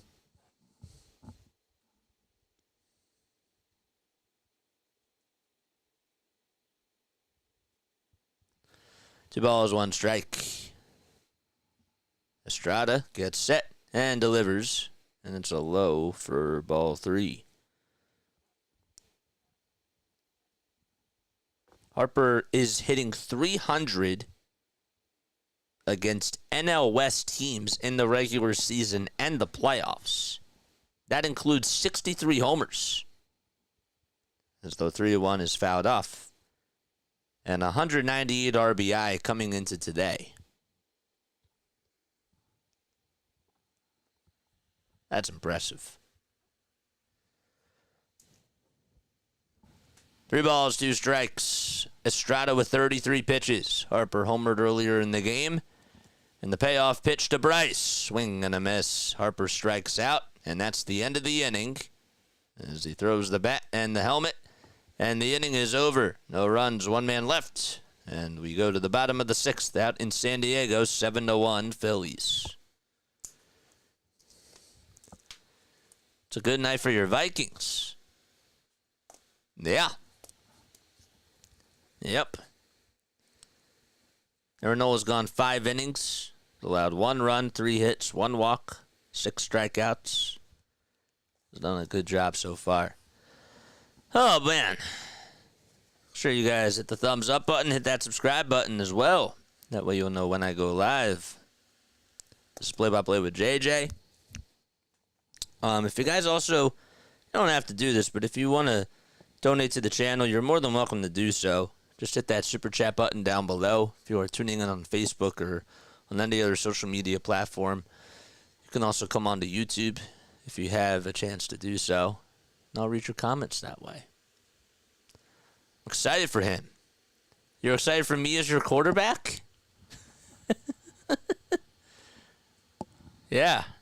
I'm your quarterback now, Larry. How's it feel? I'm your QB and your wide receiver. Because you got Justin Jefferson. Lots of Wolverines picked today, too.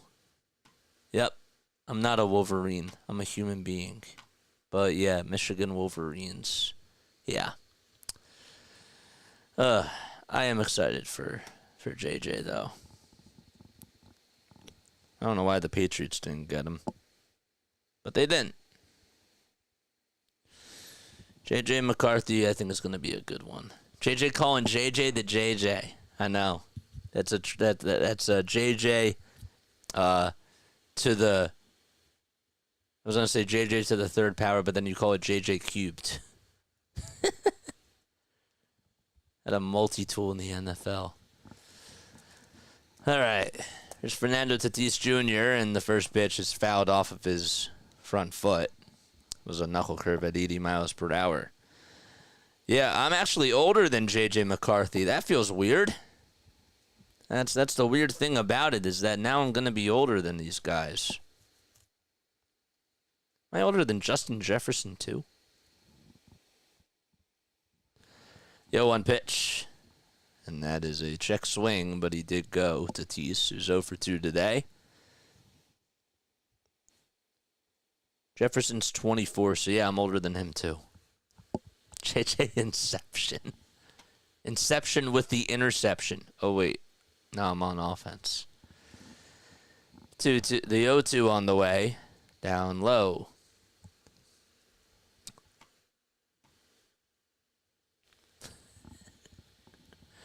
Tatis struck out and flied out in his first 2 at-bats.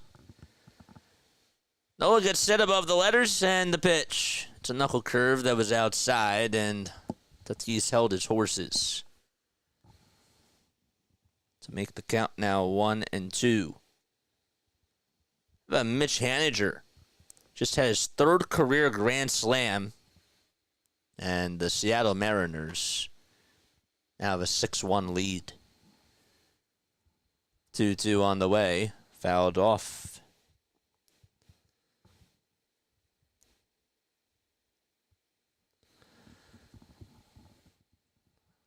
So it's 2 balls, 2 strikes.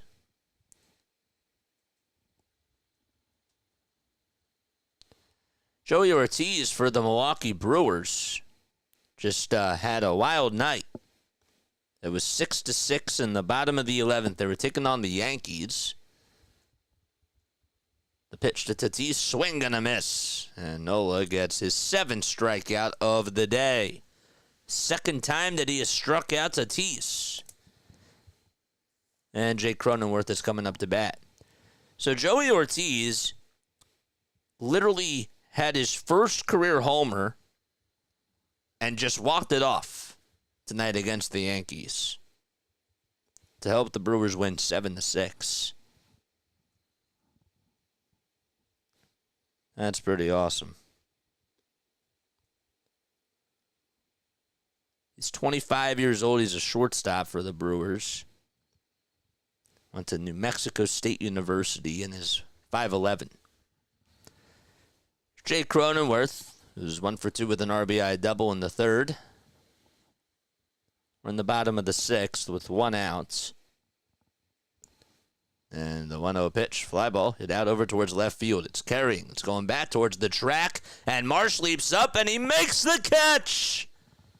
Brandon Marsh able to take away potentially a home run to Jake Cronenworth. Gives a little salute to the fans as well. I can't believe he caught that. That is really something. He tracked it down perfectly, was able to make the catch. It would have, I think, went into the first row. But Marsh being able to attack and get the 2nd out. It's Manny Machado as he lifts this one out to right field. That's going to drop in for a base hit. Castellanos plays it on 2 bounces, and there's an opposite field single for Manny Machado. That is just a nice catch by Marsh. And remember, he misjudged a fly ball earlier. It was back in the 3rd, and Cronenworth actually had the opposite field RBI double, so that was off of his hit. So he got some redemption off of Cronenworth. Huh.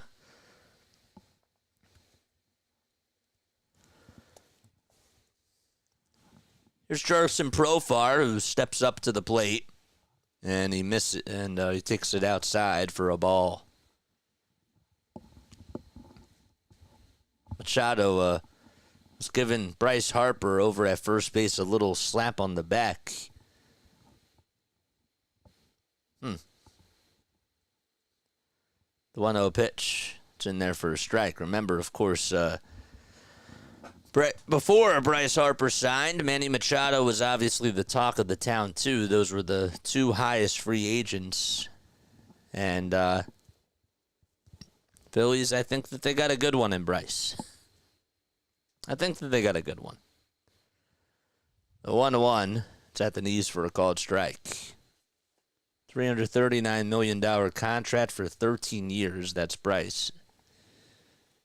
Machado's contract, well, ended up signing a $350 million deal for 11 years with the Padres. The pitch on the way. That's fouled off.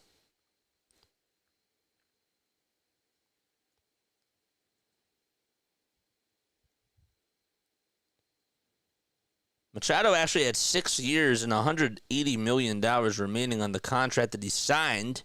It was prior to 2019, but then he got extended on February 28th of 2023. The pitch. Outside and high for ball 2. Phil's putting up runs for Nola. Yep, they did. You'll have to look at that catch by Marsh. That was pretty cool. Throw back over to first. Not in time to get Manny Machado.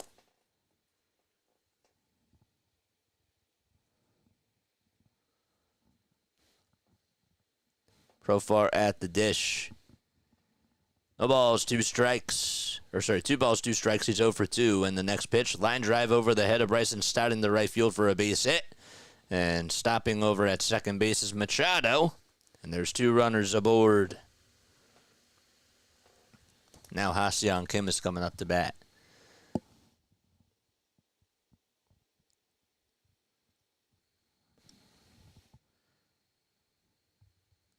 So Kim batting on the right side. Playing over at shortstop, hitting .235 on the season, has 4 long balls and 17 RBI. The 28-year-old from South Korea will take the first pitch low and outside. It was a cutter at 87, not even close to the plate for a ball. Dodgers, they beat the Toronto Blue Jays at the Rogers Center 12-2 today as we take a look at the MLB scores. Royals shut out the Tigers 8-0 in Detroit land. There's the 1-0 pitch is on the outside corner for a strike. Bobby Witt Jr. had a sac fly and an RBI triple, a 2-run triple, I should say. Royals have been doing a really good job this year. They have a lot of nice young talent. The 1-1 pitch on the way, that's fouled off. Talk about him. You talk about Kyle Isbell, MJ Melendez. Of course, they still got Sal Perez.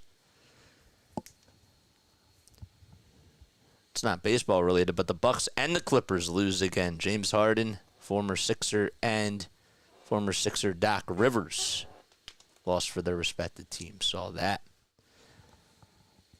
1-2 on the way. It's popped up over towards the first base side in foul ground. Harper gives it a look, and it goes out of play. Yeah, I did end up watching the end of that Bucks-Pacers game. That was wild. Middleton hit a weird shot for them, for the Bucks, and then that floater by Tyrese Halliburton was unbelievable. That place in Indiana was packed. So it's 1 ball, 2 strikes to Ha-Seong Kim. Nola looks back at second, now back to the plate, and the 1-2 on the way. Swing and a miss. He struck him out. He gets out of the jam thanks to some defense by Brandon Marsh, but also Aaron Nola able to put a knife in it as we go to the top of the 7th inning. 7-1 Philadelphia at Petco Park.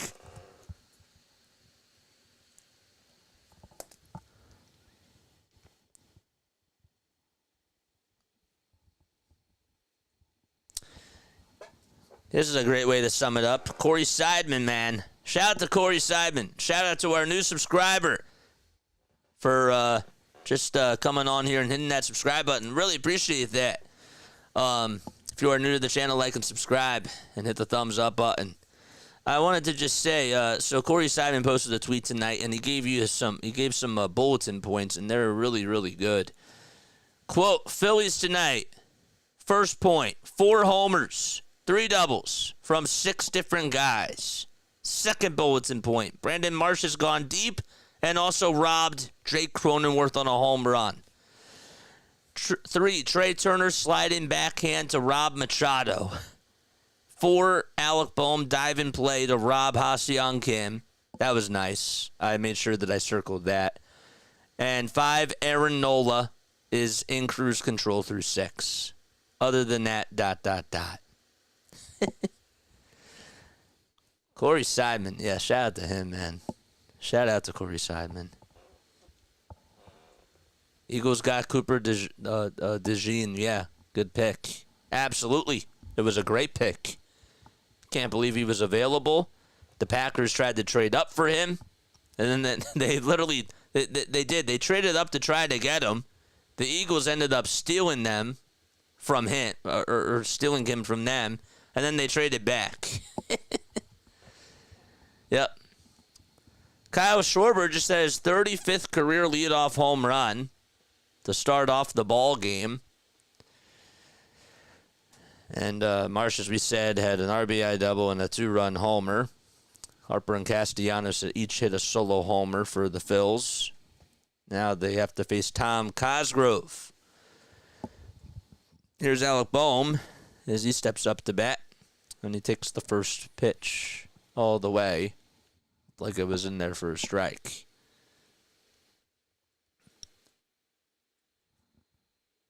Well, they called to the ball. The 1-0 pitch. Line drive into center field for a base hit. And Alec Boehm can't forget about this. You can add this to the narrative, but he now has a 3-hit game. He's 3 for 4 as he gets a single. This lineup seems to really start clicking now. And JT is up to bat. He walked, he doubled, and he scored a run.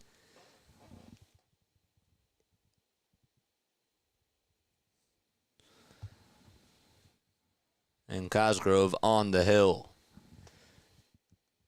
So Tim Cosgrove, who's on the mound for the Padres, as he throws the first pitch way inside, almost got a piece of JT, and the count is 1-0.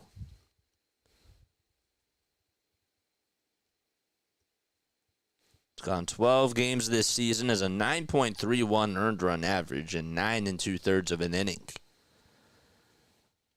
Guy that's going to throw a lot of sweepers and a lot of off-speed pitches, and there's one right there at 78 miles per hour at the knees for a called strike.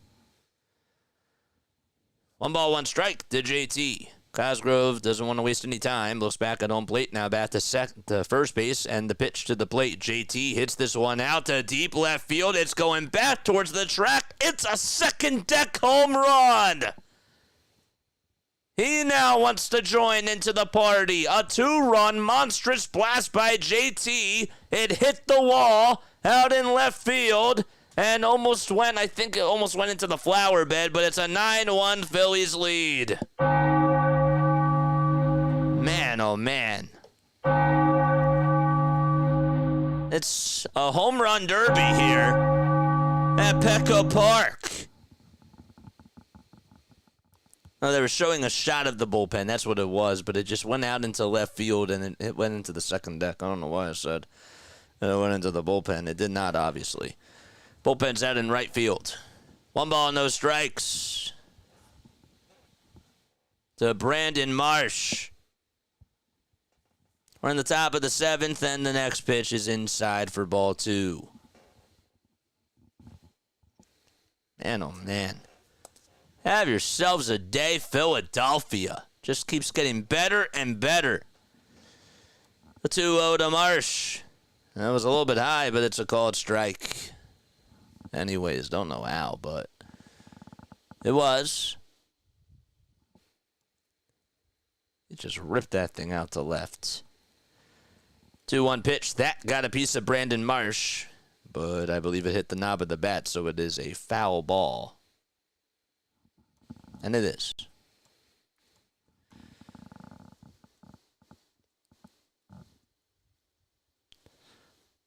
Phillies have had hits from everybody except for Bryson Stott and Johan Rojas. 3 balls, 1 strike, and the 3-1 pitch on the way. Fly ball hit out over towards right field. Coming in is Tatis as he tracks it down and snags it for out number 1. I wish that was a better call, but Castellanos is coming up to bat. Nick hit a solo homer back in the 3rd and ended up going back-to-back with Brandon Marsh. Larry says save some for tomorrow, boys. Seriously. First pitch is outside for ball 1 to Castellanos. Every one of the 1 through 7 hitters for the Phillies has scored a run and has gotten a hit. The 1-0 pitch is just a little bit up high for ball 2. The only guy that doesn't have an RBI is Trea Turner in those 7, when you compare him to the rest of those 7 hitters. The next pitch, check swing, did he go? First base umpire says no, it was inside. It's now a 3-0 count. 1 out, top of the 7th inning, base is empty. 3 balls, no strikes. Cosgrove gets set, kicks, fires, and throws an 88-mile-per-hour four-seamer right down the heart and soul of the plate for strike 1. Oakland won 3-2 today in Baltimore. They just sent down Jackson Holliday back to AAA. 3-1 on the way, swing and a miss. And the count's now full. Giants and Pirates are still scoreless. That game now is in the top of the 7th.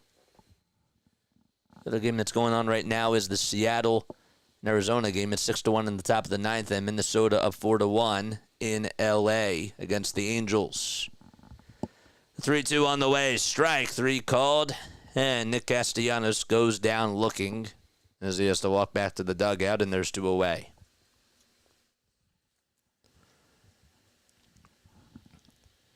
And now it's Bryson Stott's turn to bat.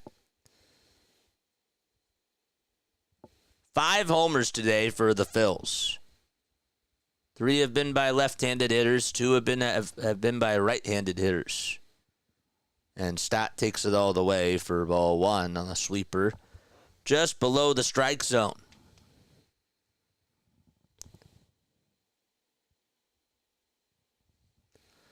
One ball, no strikes to Stott. The pitch by Cosgrove at the knees at 77 for strike 1. Minnesota up 4-1 in the top of the 8th against the Angels. Mike Trout has had a fantastic season so far. 1-1 on the way. That's fouled off by Stott.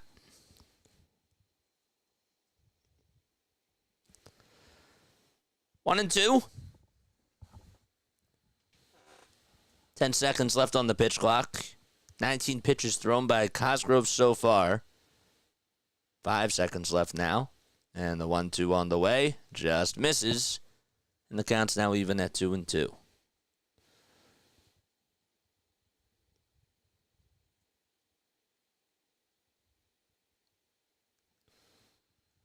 Two balls, 2 strikes. And the next pitch on the way, swing and a miss. Stott strikes out. And that's the end of the inning.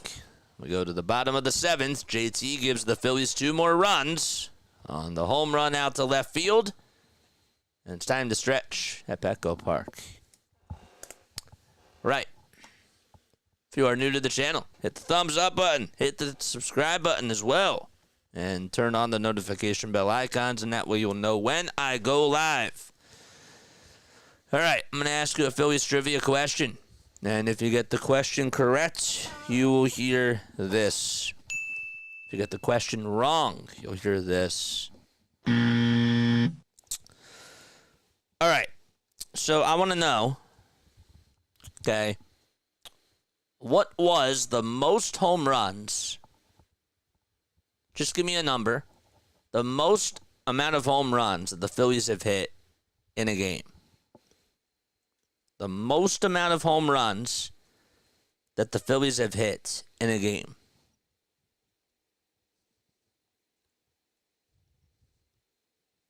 That's what I want to know.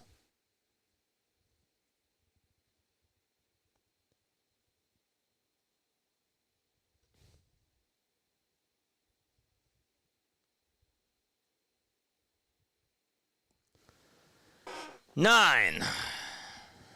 Give me 1 second. And they had 13 homers. So that's incorrect.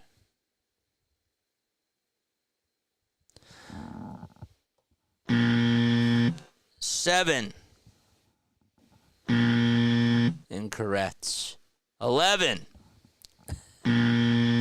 That's incorrect too.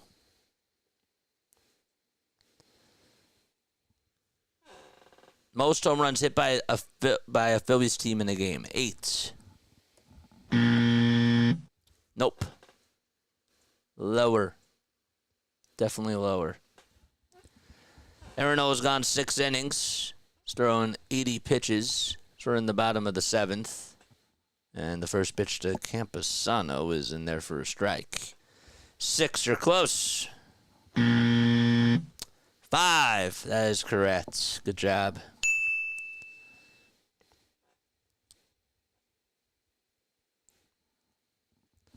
The 0-1 pitch. Fly ball hit out over towards shallow right field. That's going to drop in for a base hit. And that's an opposite field single. Actually, I stand corrected. It is 6 because I didn't do the math correctly. So Larry was right.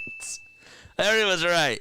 Because, okay, so Scott Kingery hit 2 of the 5 Phillies home runs in that game. That was the most homers by a Phillies team, I believe. Yes, it was the most home runs hit by a Phillies team. And Scott Kingery had 2 homers. Gene Segura hit a homer. Rhys Hoskins and Jay Bruce also homered as well. And that was against the Diamondbacks back in 2019 when the Diamondbacks had 6 guys to homer in that game. So in total, there were 13 homers. So Larry was right. A 1-0 pitch to Paulie. Fly ball hit out over towards dead center field. And going back towards the track is Rojas, and that baby's gone. So Paulie able to hit a 2-run home run. It's now a 9-3 ball game in the bottom of the 7th. That went 420 feet out to dead center field. And Rojas just ran out of room.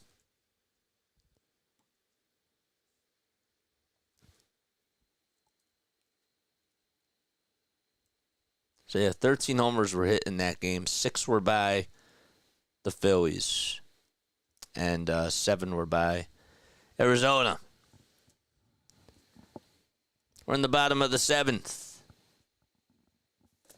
Areola gets set at the letters and fires the pitch. Grounder hit over towards the middle. Turner has it. Flips it over to first. And there's 1 out.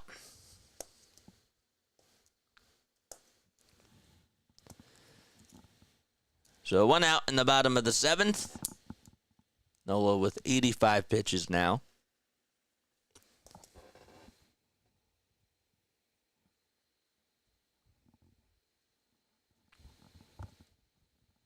And here's Xander Bogaerts. 0 for 3 with a line out, a ground out, and a strikeout.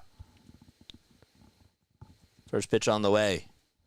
Misses outside for ball 1.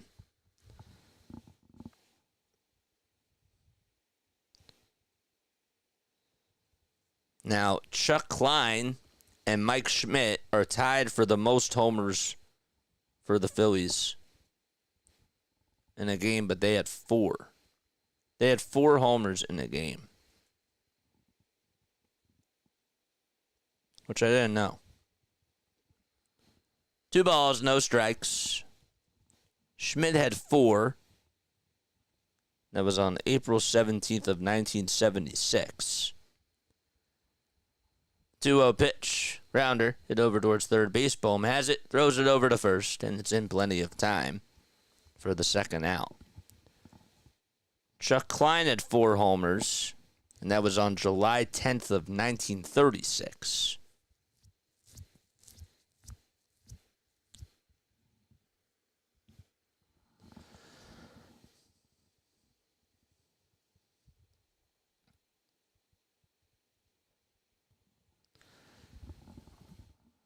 Nola has gone to his sinker about 35% of the time. And has gone to his knuckle curve 28% of the time.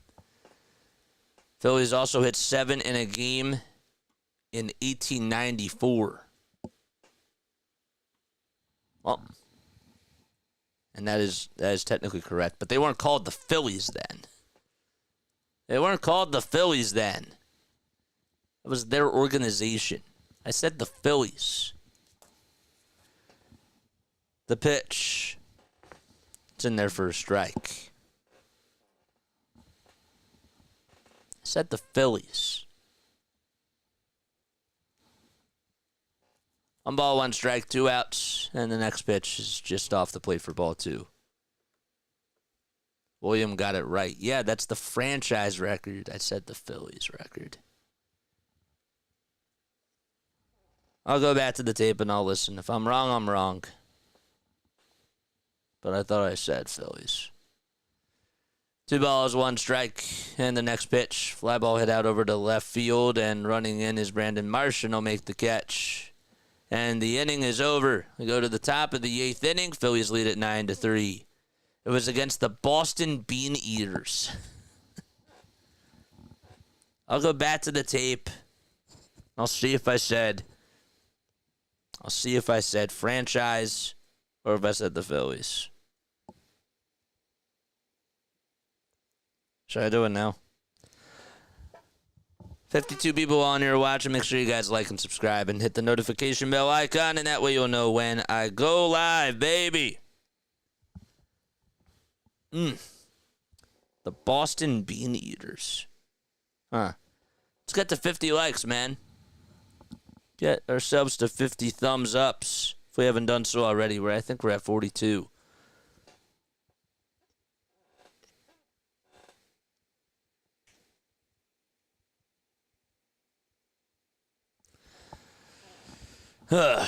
Sip of water time.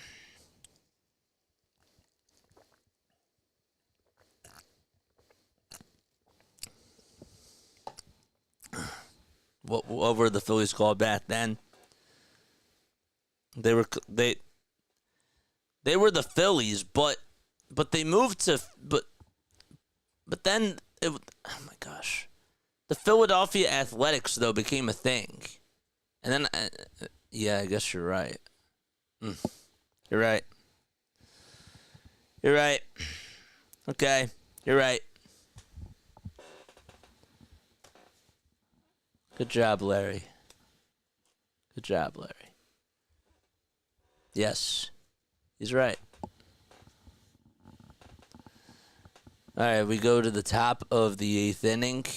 What's it now, 9-3? So we're in the top of the 8th, and the Phillies are coming back up to bat. Now it's Yohan Rojas.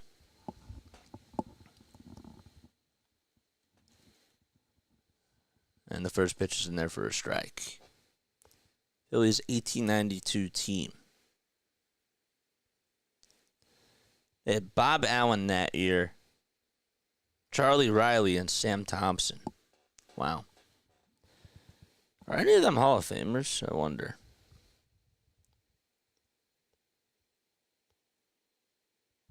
But they were the Quakers to 89. To 1889. Rojas is up to bat. The count is 0-2.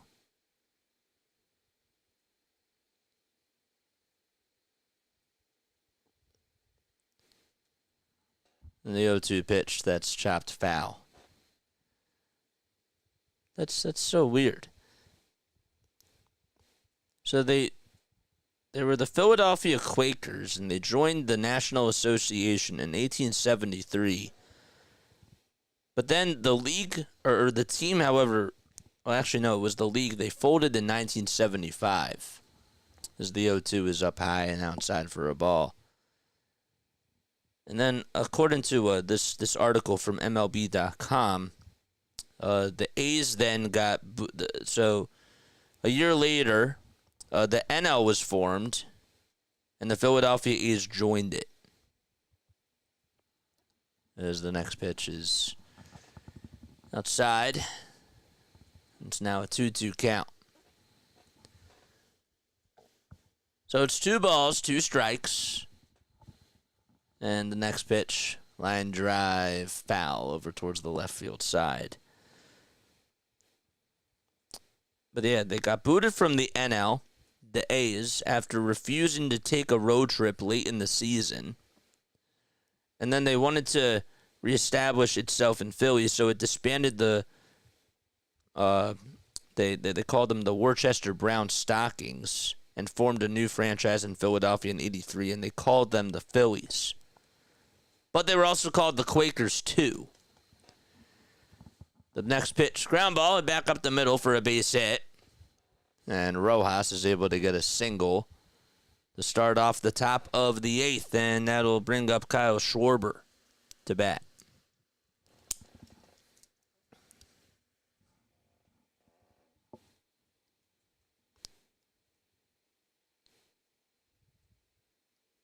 It's weird.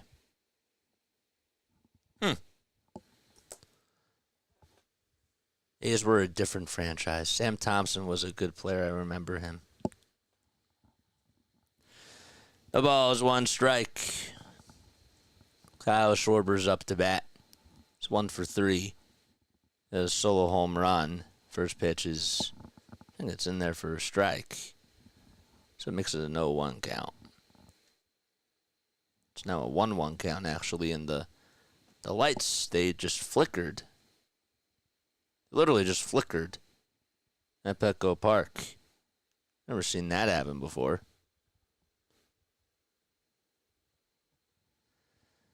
One ball, 1 strike. We're in the top of the 8th inning, and the next pitch, that's outside and low for ball 2.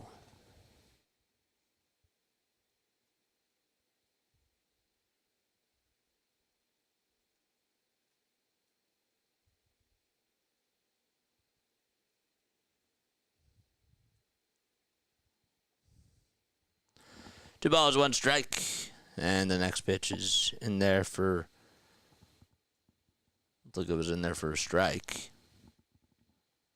But it's called a ball.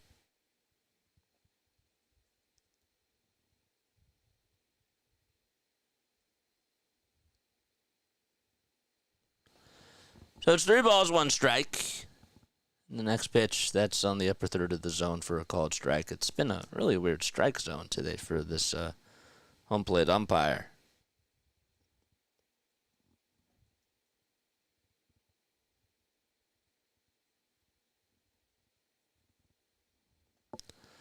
Three balls and 2 strikes. The next pitch downstairs, and there's a walk to Kyle Schwarber. So he gets on base, and Trea Turner is now going to come up to bat. Diamondbacks actually had 8 homers against the Phillies. That was their most homers in one game that they've had. The Reds had 9 homers against the Phillies. That was their most. That was in 1999. We have a pitch and change coming up. The Mets also had 8 homers against the Phillies, and that was on August 24th of 2015. How about that? 3 franchises have had their most home runs in one game against the Phillies. That's wild. Is that the most in the National League?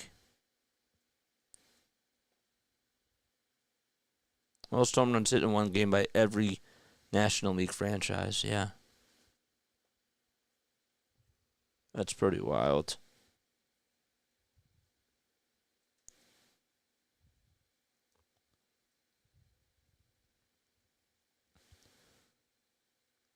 If you are new to the channel, make sure you guys hit the thumbs up button and hit that subscribe button. My name is Jason Joseph, and this, of course, is Play-by-Play with JJ.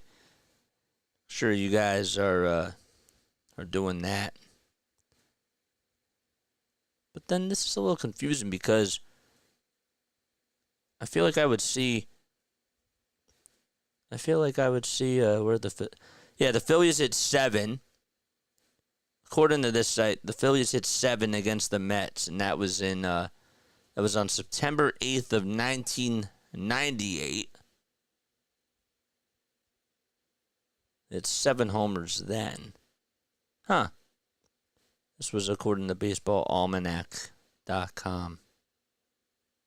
Trying to see who homered in that game. New York had Alfonso, Allenworth. Brogna had 2 homers in that game. Sefcik had a home run as well, and Estella had 2 homers. Huh. Estella.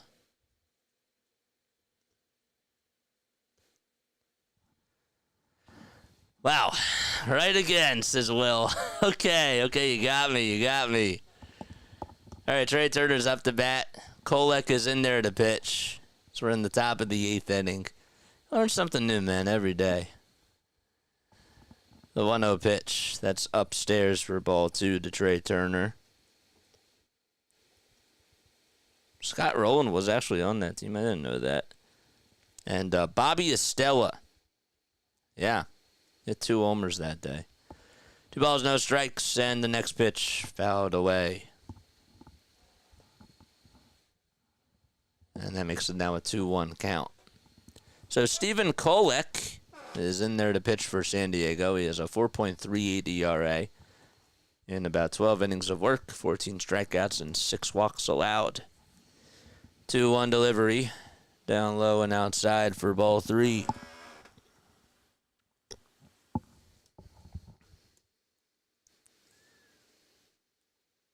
Rico Brogna. Is that how you say it? Rico Brogna. 5 seconds left on the pitch clock. Turner up at the plate. Rojas at second. Schwarber at first. Nobody out. The 3-1 pitch. Line drive caught over at shortstop, and there's 1. And the tag over to second base is in time for 2. Couldn't get a triple play, but Rosario able to make the catch. And there's a unassisted double play that Turner lines into.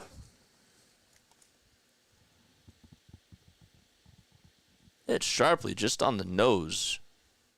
And Rojas, honestly, tried to do everything that he could to get back into the bag safely, but could not do so. So that's a runner at first now. Here's Harper at the plate. Ground ball hit over to third base on the first pitch.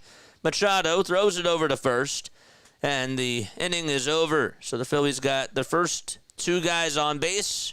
Turner then lined out to second into a double play, and then Harper immediately grounded out to third to end the 8th inning. We go to the bottom of the 8th. Phillies up 9-3.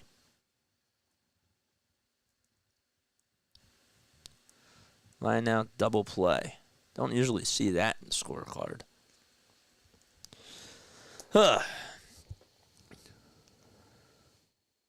Rico Brogna. Is that how you say it?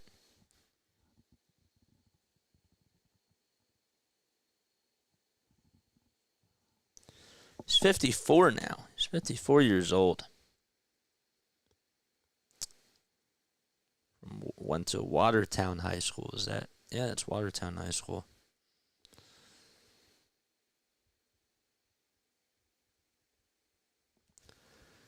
Bronia. That's what I thought. I was thinking of like bologna. You know, like you don't say Bologna. You know. Bronia. Okay. Thanks. He played with the Tigers, the Mets, the Phillies, and the Red Sox, and the Braves. Spent 3 years with the Phillies, was actually on the Mets from 94 to 96, and retired in 01 with the Atlanta Braves.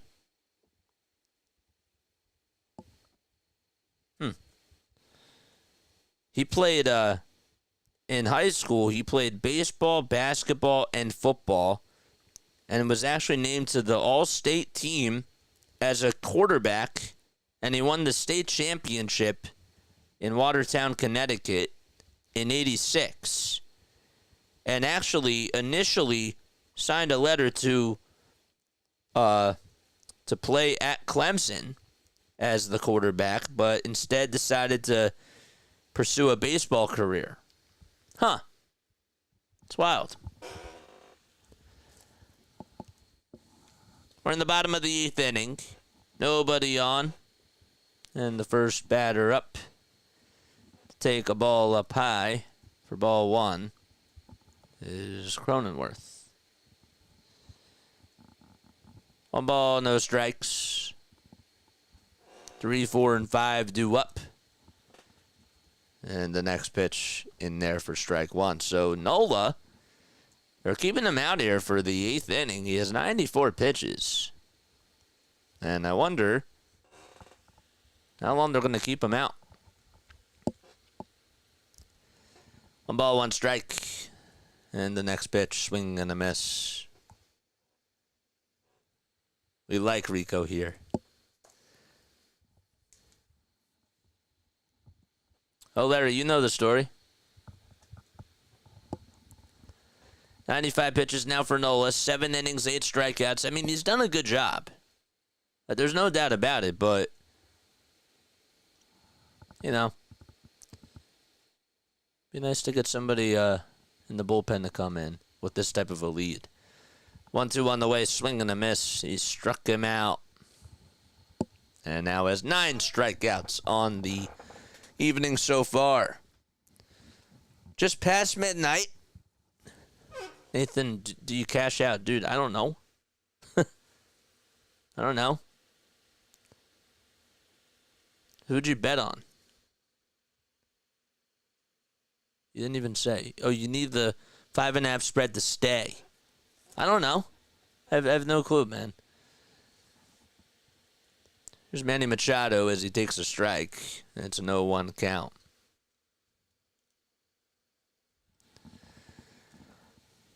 I mean,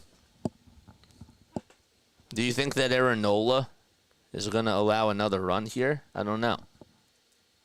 The ball is 1 strike, and the 0-1 is a knuckle curve that misses outside for a ball.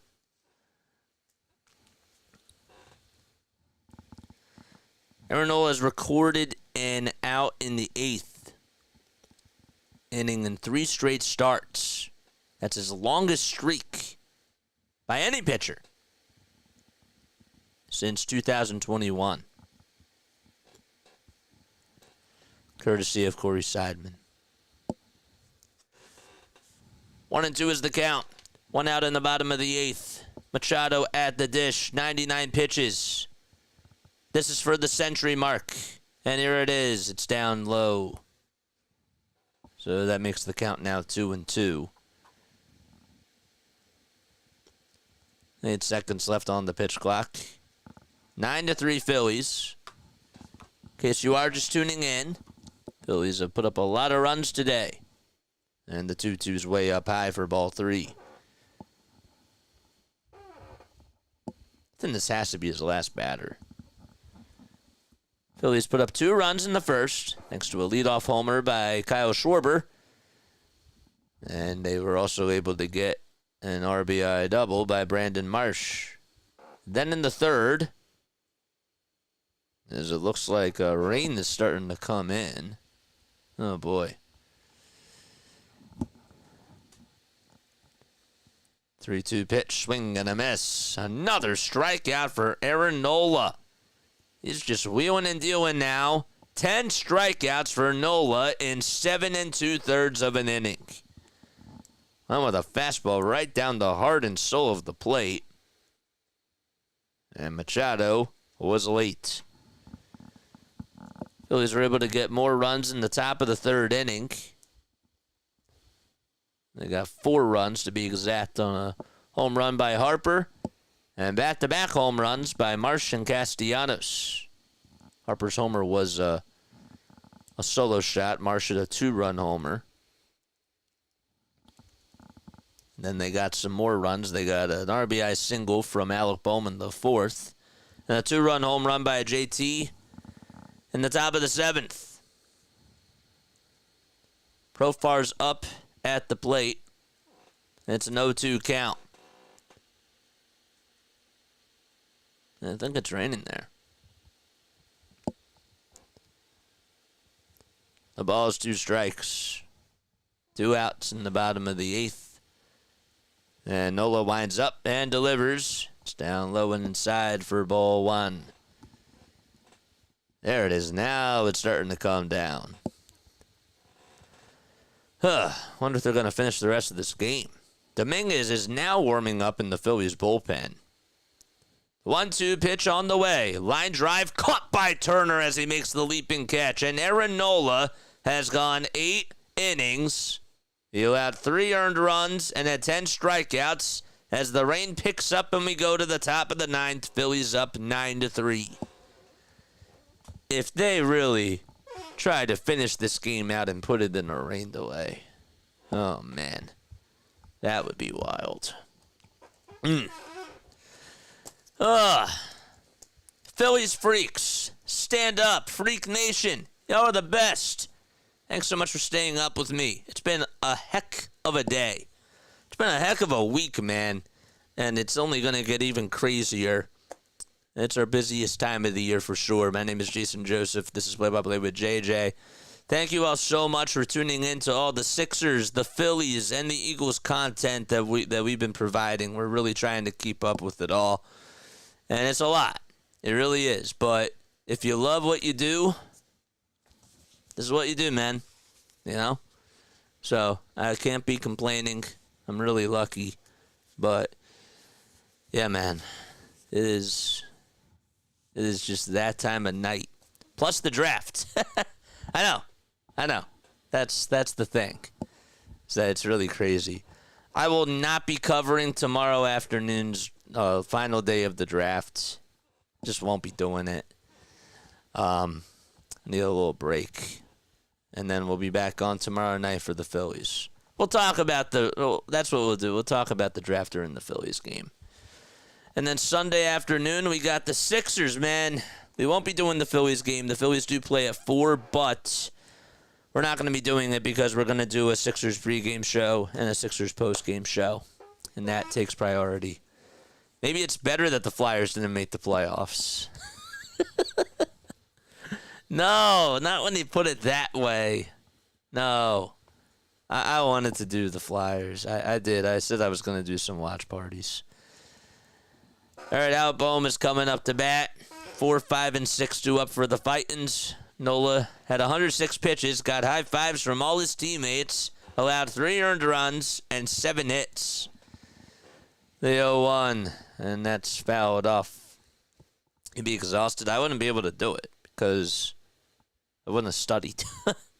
It's tough. Well, I mean, I wouldn't be doing these Phillies games. I'll put it that way. I wouldn't be doing these Phillies games. The pitch on the way, that's down low for a ball. That's probably what would be the sacrifice, is not doing the Phillies games. 1 ball, 2 strikes in the pitch. Fly ball hit out over towards right field. It's going back towards the track and making the catch at the wall out in center field for the first out of the inning. Getting to that one, of course, is Azakar. Just over towards the alleyway out in right center. And there's one gone. The Hurricanes. Chris, what's up, Chris? How you doing, man? One went away to advance to the next round. It's awesome. Yeah, I wanted to take a look at some of the NHL scores. First pitch is swung on and fouled off. We need 2 more homers for the record. You're not wrong. Come on, JT. The 0-1 pitch is down low for a ball. That was funny. We need 2 more homers for the record. The tie, right? The 1-1 pitch. Fly ball hit out over towards right field, and that one is hooking foul and goes out of play. That's funny. That put a smile on my face. So, yeah, Harper, Casty, Schwarber. Yeah. Yeah, 4. Or 5, I should say. The 1-2 on the way, ground ball, hit over towards second base, and the flip over to first is in time. And there is the second out of the inning. So yeah, Schwarber, Harper, Marsh, Castellanos, and Realmuto all homered for the Phillies.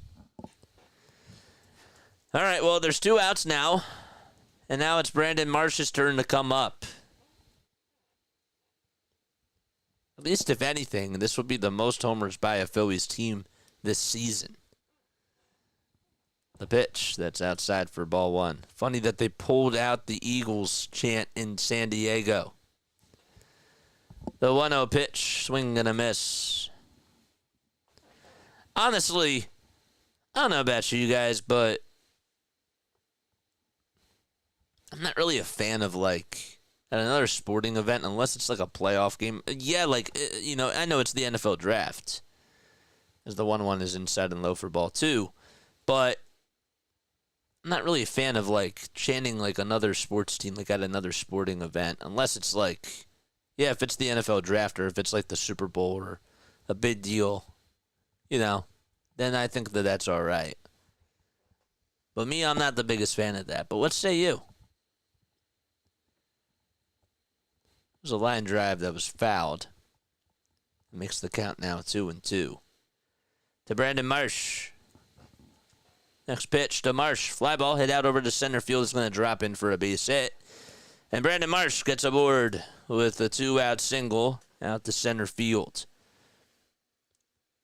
I'm just like, if I'm at a sporting event and I'm like watching the Flyers or something and I hear Fly Eagles Fly, I'm not like a big fan of that, you know? They were actually talking about that on the radio the other day. It's Castellanos saying the first pitch, swing and a miss. Singing the Sixers song is always okay.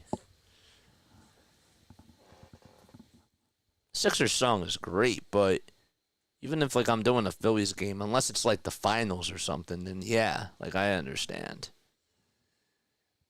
0-1 pitch, grounder, hit over to third base, and Machado has it, throws it over to first. It's in time. And well, unless something happens, Larry, the Phillies are not going to break their all-time home run streak in the game. Sir Anthony Dominguez will come out and pitch the bottom of the 9th. It's 9-3, Philadelphia. Larry says all. I'm sorry, Larry. Wah, wah, wah. No, I'm kidding. I wish I had that sound effect. That's funny. Singing the Sixers song is always okay. It is a good song. But it's, you know, it just feels special like when it's just the Sixers. Unless it's like, I don't know. The Phillies like go to the World Series and like win the whole thing, and it's like, you know what, like let's play the Sixers song too, like because we're just Philly sports fans, or like let's play Fly Eagles Fly. Sure, like that's fine. I'm okay with that.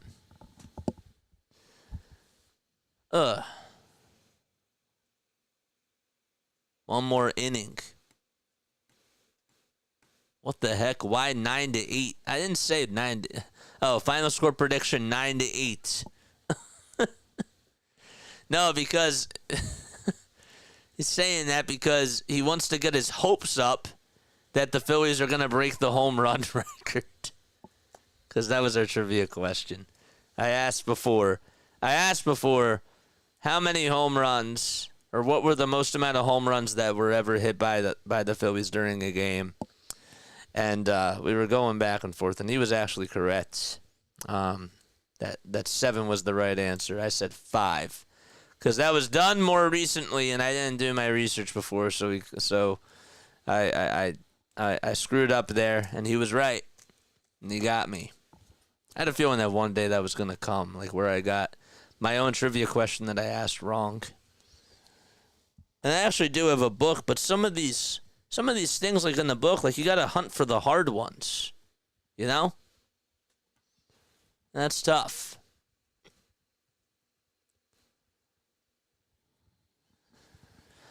All right, the pitch by Sir Anthony Dominguez to start off the bottom of the ninth is in there for a strike. It was a slider at the knees. Sir Anthony has a 9.72 earned run average. Oof, in 8 1/3 of an inning, 10 strikeouts, and 3 walks allowed. The 0-1 pitch down low and outside for a ball. Daryl, what's up, Daryl? How you doing, man? Fly Eagles fly from Brothers cross pattern street in Philadelphia Phillies game. Oh, man. 1 ball, 1 strike, and the next pitch wide for ball 2. Appreciate you for coming on, Daryl. Haven't seen you here in a while, dude. 2 balls, 1 strike, and the next pitch, swing and a miss at a 98-mile-per-hour sinker that was just at the knees. Avalanche and the Jets are on. It's 4-2. That's in the 3rd period. 2-2 on the way. Strike 3 called at the knees. And there's 1 out in the bottom of the 9th as the rain still settles in to San Diego. Pretty crowded before, and then I guess when the Phillies scored all those runs, everybody was filing out of the stadium. Now it's a different scene. 1 out in the bottom of the 9th, and the pitch popped up, hit out towards shallow right center field, and Rojas is there to make the catch. And, well, Padres are down to their final out. Still a chance, Larry. Still a chance. There's always a chance. Dominguez always gives up a run, so there's a chance for that to happen, too. The Timberwolves, and that game's still in the 3rd quarter. Wow. Here we go. The first pitch in this at-bat to Paulie is in there for a strike at the knees. He homered to dead center field his last time up. The ball's 1 strike. Dominguez gets set at the letters, kicks, fires the pitch, ground ball, and it's a foul ball over towards the first base side. And the Padres are down to their final strike. Phillies have put up 13 hits today. Padres have put up 7. The 0-2 on the way, another foul ball. And we'll do it again. Every single hitter except for Bryson Stott had a base hit. 6 of the 9 hitters for the Phillies had an RBI. The 0-2 pitch, another foul ball. They started doing the wave now. The fans. Definitely a lot of Phillies fans in attendance. You see them. The 0-2 on the way. Line drive. And it's caught over out in the left field grass by Alec Boehm. And that's the ball game. Well, I thought it was going to bloop over his head. It did not. And the Phillies end up securing a win in this first game of this 3-game set out in San Diego. They win by a final score of 9-3. They manufactured 13 hits, put up 4 runs in the 3rd, 1 in the 4th, 2 in the 7th, and of course 2 in the 1st as well. So, player of the game. My player of the game is going to go to Aaron Nola. I know Bryce Harper had a really nice swing. Nick Castellanos also hit a home run, and that was nice. But I'm going to go with Aaron Nola as my player of the game. Aaron Nola. Nola went 8 innings, allowed 3 earned runs, and had 10 strikeouts. And Corey Seidman said this before, but this is the 3rd straight game where Aaron Nola has gone out for the 7th inning, which is really awesome. So he's been doing a very good job for the Phillies now, and that's that. All right, so biggest takeaways from this game. The bats came out. The bats came out to play. They did a really good job. I really liked what they were able to produce on the offensive side. Kyle Schwarber had another leadoff home run, and that was great. He just loves to hit here at Petco Park. Bryce is still swinging the ball really well. Alec Bohm is just really doing a good job tearing the cover off the baseball. Trea Turner's been a hitting machine. This team is on to something now. And they are really getting some good hits. I was happy with Sir Anthony in the 9th. Thought he did a good job. But Aaron Nola was great. And I really thought that his pitches were so on point. He really painted the corners perfectly today and did a good job at just manufacturing all his pitches and executing really, really well. So, all right. Not too much else for me to talk about. Brandon Marsh also had a really nice catch out in left field. And Bohm also had a really nice defensive play over at third base. Can't forget about those 2 things. But that was awesome, man. That was really, really awesome. All right, love you guys. I will catch you all tomorrow night as we'll have another Phillies game at 8:40 p.m. Lila Tove, good night. Let me read one more comment. Offense has been firing on all cylinders. Absolutely, man. Absolutely. So, Marsh had a great game, too. Yep, I said that. But I'm happy that you said that as well.